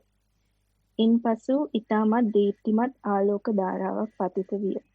මෙයද කෙමෙන් නැති වී ගිය අතර කවුහරි කෙනෙක් මුහුණ මත අත තබා තදින් පිටිපස්සට තල්ලු කරන ආකාරයක් අත්දැකීම් කෙලෙමි. එය වීමට ඉඩ ඇර නිරීක්ෂණය කළ විට හිස ඊටමත් ලොකු ප්‍රතිවිරුද්ධ බලයක් යොදමින් නමුත් හිස පිටිපස්සට තල්ලු විය. එසේ ගිය හිස ඉබේම ඉතා සෙමින් තිබුණු තැනට පැමිණියේය. ස්වාමීන් වහන්සේ මෙම අත්දැකීම වචන වලට හැරවීමට අමාරුයි. මේ හිසේ චලනය දෙස සතිමත්ව නිරීක්ෂණය කර අතර හිස එතනම තිබෙන බවත් නමුත් හිසම මේ චලනයට ලක් වූ බවත් නිරීක්ෂණය විය. ඉන්පසු කිසිවක් නොදැන අවකාශයේ නිරීක්ෂණය වූ අතර ඈතින් නැගෙන වාහනයක නලා හඬක් ඇසුණු බව දැනගතිමි. යටිකය දෙසින් එන හිරිවැටීමක් නිරීක්ෂණය කළ අතර සිත තුලින් නැගෙන දෙබසකට සවන් දී සිටියෙමි. එය කුමක්දයි දැනටත් මතකයක් නැත. නමුත් මොනවා හරි දෙයක් ඇසුණි. මෙසේ සිටින විට දැන් නම් මෙහෙම හිටිය ඇතියයි සිතුවිල්ලක් පහළ විය. ඒත් සමගම සියුම් ශරීර කම්පනයක් සහිතව ශරීරයේ පිම්බීම හැකිලිම නිරීක්ෂණය විය. පරියන්කෙන් නැගිට්ටෙමි. එච්චරයි ස්වාමීන් වහන්සේ. තෙරුවන් සරණයි. හොඳයි. එතකොට දැන් මේ වාර්තාකරණයත් හොඳයි, නිරීක්ෂණ කළා තියෙන විදිහත් හොඳයි. එතකොට අඬාවැළපීමක් වෙනුවට ඒක යම් කිසි විදිහක පොසිටිව් විදිහක වාර්තා කළා තියෙනවා. ඉතින් ඔය වෙනස තමයි අපි තුල ඇති කරගන්න හදන්නේ. ගොඩ දෙනෙක් ඔන්න ඔය නොඑක් දේවල් ඉදිරිපත් වෙලා එනකොට ඒවා වැරදියට පැටලුණ විදිහට තමයි අරගන්නේ. නමුත් ওই විදිහට නිරීක්ෂණය කරොත් තේරෙනවා මේ හැමදේම ඇවිල්ලා වෙනස් වෙලා යන දේවල් තමයි තියෙන්නේ.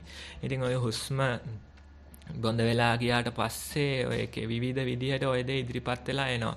සමහරුන්ට මේ කයේ ධාතු ස්වභාව ඉදිරිපත් වෙලා එනවා. ඒ ධාතු ස්වභාව වල ලක්ෂණ තමයි ඔය කය එහාට මෙහාට වැනෙන ආකාර, ভাইබ්‍රේට් වෙන ආකාර, කය මෙහෙම තද වෙනවා වගේ, තෙරපනවා වගේ. ඔන්න ඔය වගේ නියුකුත් හරිම විචිත්‍රවත් දේවල් ඉදිරිපත් වෙලා එනවා. ඉතින් බාහිර කෙනෙක් බලපෑම් කරනවා වගේ ගතියක් දැනෙන තරමට ඉදිරිපත් වෙන්න පුළුවන්. නමුත් ඔය ඇත්තටම නිකන් වෙන කවුරුත් නෙමෙයි ඔය මම කියන භූතයා තමයි ඉදිරිපත් වෙලා තියෙන්නේ. මෙන්න මේ කය කියන භූතයා තමයි ඉදිරිපත් වෙලා තියෙන්නේ. ඉතින් මේ භූතයා දිහා බලලා ඉඳියොත් තේරෙනවා මෙන්න මේ නොයෙකුත් විකෘති ආකාර මේ කය ගැන හැර දක්වනවා. ඉතින් ওই විකෘති ආකාර අපිට ওই විදිහට සිහියෙන් අත්දැකලා නැති ප්‍රශ්නේ තියෙන්නේ. අපි ඒවා එහෙම අත්දැකලා නැහැ. ඒ විදිහට කටයුතු කළා නැහැ. නමුත් අන්න මේ නැවත නැවත මේ ප්‍රතිපදාව වඩනකොට මේ විදිහට උත්සාහ කරනකොට මෙන්න මේ කයේ විකෘති ස්වභාව අපිට අත්දකින්න පුළුවන්. ඒක එතරම් ඊටාම මේ කය පිළිබඳ තියෙන බැඳීම දුරු කරන්න ගොඩක් උපකාර වෙනවා. හේතු වෙනවා. දැන් අපි ওই විදිහට විකෘති ආකාර අපිට නිින්දෙන් සිද්ධ වෙනවා. නමුත් අපි නිින්දෙන් දන්නේ නැහනේ. නිින්දෙන් දන්නේ නැහැ. මේ විදිහට සිහියෙන් බලාගෙන ඉන්නකොට තේරෙනවා මෙන්න මේ කයේ ඇති කරන විකෘති. කොයි විදිහේ විකෘතිද? වෙලාවකට කෙල බේරීගෙන යනවා. කෙල බේරනවා හරියට නිකන් අර පැරලයිස් වෙලා වගේ කට දිගේ. ඉතින් ওই විදිහට අත්දකින්න පුළුවන්. සෙම බේරෙනවා. හොටු බේරෙනවා. ওই විදිහට අත්දකින්න පුළුවන්. ඊළඟ කය මේ එක්කෝ පිටිපස්සට නැඹුරු වෙනවා නැත්නම් ඉස්සරහට නැඹුරු වෙලා පොළොවටම සමතලා වෙලා යනවා. මේ වාඩි වෙලා ඉන්න කය. ඉතින් නලල ගිහිල්ලා බිම ගෑවෙන තරමට මේක වැක්කිරෙනවා. වැක්කිරිලා ආපහු කෙලින් කරගත්තම මොකද කෙලින් කරන්න අර වැක්කිරෙන ස්වභාවයම එනවා. ඔන්න ඔය විදිහට මේ කයේ තියෙන ධාතු ස්වභාව ගැන හැර දක්වනවා. ඉතින් ඔය කොටස හරි විචිත්‍රයි. ඔය කාලේ හරි විචිත්‍රයි. ඉතින් අර කයේ තියෙන මේ විකෘති ස්වභාව ගැන හැර දක්වනවා. ඉතින් කෙනෙක් බියක් ඇති කරගන්න මේ අත්දැකීම් ගොඩක් දුරට පොසිටිව් විදිහට ඒක බියක් වෙනුවට නිරීක්ෂණයක් විදිහට වාර්තා කරලා තියෙනවා. අන්න ඒ වෙනස ඇති වෙලා තියෙන එක වටිනවා. ඒ ප්‍රකාශ කරන විදිය වටිනවා. ඉතින් ඒකින්ද බලන්න ඔය කොයි දේ ආවත් අපිට මේකේ පාලනයක් නැත්තම් අපි මෙන්න මේක දිහා පොඩක් බලාගෙන ඉඳියා නම් ඉතින් ඕක තමයි නිවැරදිම ස්වභාවය අපිට අත්දකින්න පුළුවන්. නිවැරදිම මේ කයේ ස්වභාවය ඕක තමයි. අපි ඒක බාර ගන්න කැමැත්තනේ තියෙන්නේ. අන්න නිවැරදිම මේ අනිත්‍ය ස්වභාවය, දුක්ඛ ස්වභාවය, අනාත්ම ස්වභාවය ඕක තමයි. ඉතින් ඒ වෙනුවට අපි අනිච්චං දුක්ඛං අනාත්තං කිය කටපාඩම් කර ඉන්දියට කවදාවත් ඒක ප්‍රත්‍යක්ෂ දැනීමක් විදිහට එන්නේ නැහනේ. ඒ වෙනුවට ඔන්න ඔහොම තමුන්ගේ කයම නිරීක්ෂණය කරනකොට ටිකෙන් ටික මෙන්න මේ කයේ විකෘති ස්වභාව, මේ හිතේ විකෘති ස්වභාව, මේ එක දෙයක්වත් අපිට ඕන විදිහට පවත්වා නැති ස්වභාව තම තමන්ටම දැනෙනවා. ඒ දැනීම අර ණය ක්‍රමයට ගන්න දැනීමට වැඩිය එහා ගියපු බොහොම විචිත්‍රවත් දැනීමක්. අනේ ඒ දැනීම වචන වලට ප්‍රකාශ කරන්නත් අමාරුයි ඉතින්. ඒකත් හරි. ඒකත් හරියටම හරි. වචන වලට දාන්න ගියොත් මේක හරි අමාරුවක වැටෙනවා. ඉතින් අපි උත්සාහයක් කරනවා ඒ වුණාට. ඉතින් මේ විදිහට පිරිසකට ප්‍රකාශ කරන්න උත්සාහයක් කරනවා. ඒ උත්සාහයේ සාර්ථක බවක් ওই වාර්තාව ඇහුවම තියෙනවා. නමුත් අර කියනා වගේ වචන වලට දාන්න අමාරුයි. ඉතින් ওই ස්වභාව ධර්මයේ තියෙන දෙයක් වචන වලට දාන්න අමාරුයි. ඉතින් අපි ඔය කලිනුත් කියලා දෙනවා මොකද්ද ලුණු රස කියන එක වචනයකින් කොහොමද අපි ප්‍රකාශ කරන්නේ? මෙන්න මේ විදිහට තමයි ලුණු රස මේ විදිහට තමයි දැනෙන්නේ කියලා කියන්නේ කොහොමද? ඒ වෙනුවට අන්න ලුණු කැටයක් දිවේ තිබ්බොත් දිව දික් කරපන් කියලා අන්න ලුණු වල හරිම ස්වභාවය අපිට නියම ආකාරයෙන් අත්දකින්න පුළුවන්. අන්න ඒ විදිහේ වෙනසක් තමයි ඔය කියන්නේ. මොකද්ද? අන්න මේ අත්දකින්න දේ වචනයට නගන්න අමාරුයි. නමුත් උත්සාහයක් දරනවා. ඒ උත්සාහය යම්කිසි පමණකට සාර්ථක වෙලක් තියෙනවා. අන්න ඒ විදිහට නැවත මෙන්න මේක අත්දැකීමින් නැවත ප්‍රකාශ කරමින් ওই විදිහටම ওই වැඩේ කරගෙන යන්න කියලා අපි කියමු. වෙන ප්‍රශ්න මොනක්වත් ඉදිරිපත් වෙලා නැහැ ස්වාමීන් වහන්සේ. කවුරුත් අපි එන අවසන් කරමු. අපිට මේ තව විනාඩි 10කින් 15කින් වෙන වැඩකුත් තියෙනවා. එහෙමයි. මම රාජිකාගෙන් ඉල්ලා සිටිනවා වැඩසටහනේ සමාප්තිය සටහන් කිරීමට ඉතුරු වැඩ කටයුතු කරගෙන යාමට. අවසරයි ස්වාමීන් වහන්සේ. තිරුවන් සරණයි. බොහොමත්ම පිං අදී අද වැඩසටහන අපි ඉක්මනට අවසන් කරමු කියලා මම පద్මා නැන්දට ආරාධනා කරනවා පුණ්‍යානුමෝදනාව සහ ස්වාමීන් වහන්සේ වන්දනා කිරීමෙන් වැඩසටහන අවසන් කරන්න කියලා. තෙරුවන් සරණයි ස්වාමීන් වහන්සේ. බොහොමත්ම පිං. අවසරයි ස්වාමීන් වහන්සේ. ඔබ වහන්සේගේ ඊටා වටිනා ධර්ම දේශනාවක් අපිට අසන්න ලැබුණා. ඒ වගේම අපගේ ප්‍රශ්න ඊටමත් සාර්ථකව අපට විසඳලා දුන්නා. ඔබ වහන්සේට මේ පින් මේ සසර ගමන කෙලවර කර ගැනීමට හේතු වේවායි මා ප්‍රාර්ථනා කරනවා. ඒ සෑම වෙනුවෙම ප්‍රාර්ථනා කරනවා. ඒ වගේම මේ නිස්සරණ වනයේ සිටින ලොකු ස්වාමීන් වහන්සේ ඇතුළු සියලුම ස්වාමීන් වහන්සේලාටත් මේ ශ්‍රී සද්ධර්මයේ මේ අවුරුදු 2600ක් අප වෙත ගෙනාගේ ගිහි පැවිදි සියලුම දෙනාටත් මේ පින් අයිති වේවා. ඒ සෑම දිනාගෙම සසර ගමන ඊතා ඉක්මනින් කෙලවර කර ගැනීමට ලැබේවා ප්‍රාර්ථනා කරනවා. මේ දෙවියන්ට පින් අනුමෝදනා කරන ගාථා එත්තාවතා චම්මේහි සම්පදම් පුඤ්ඤ සම්පදම්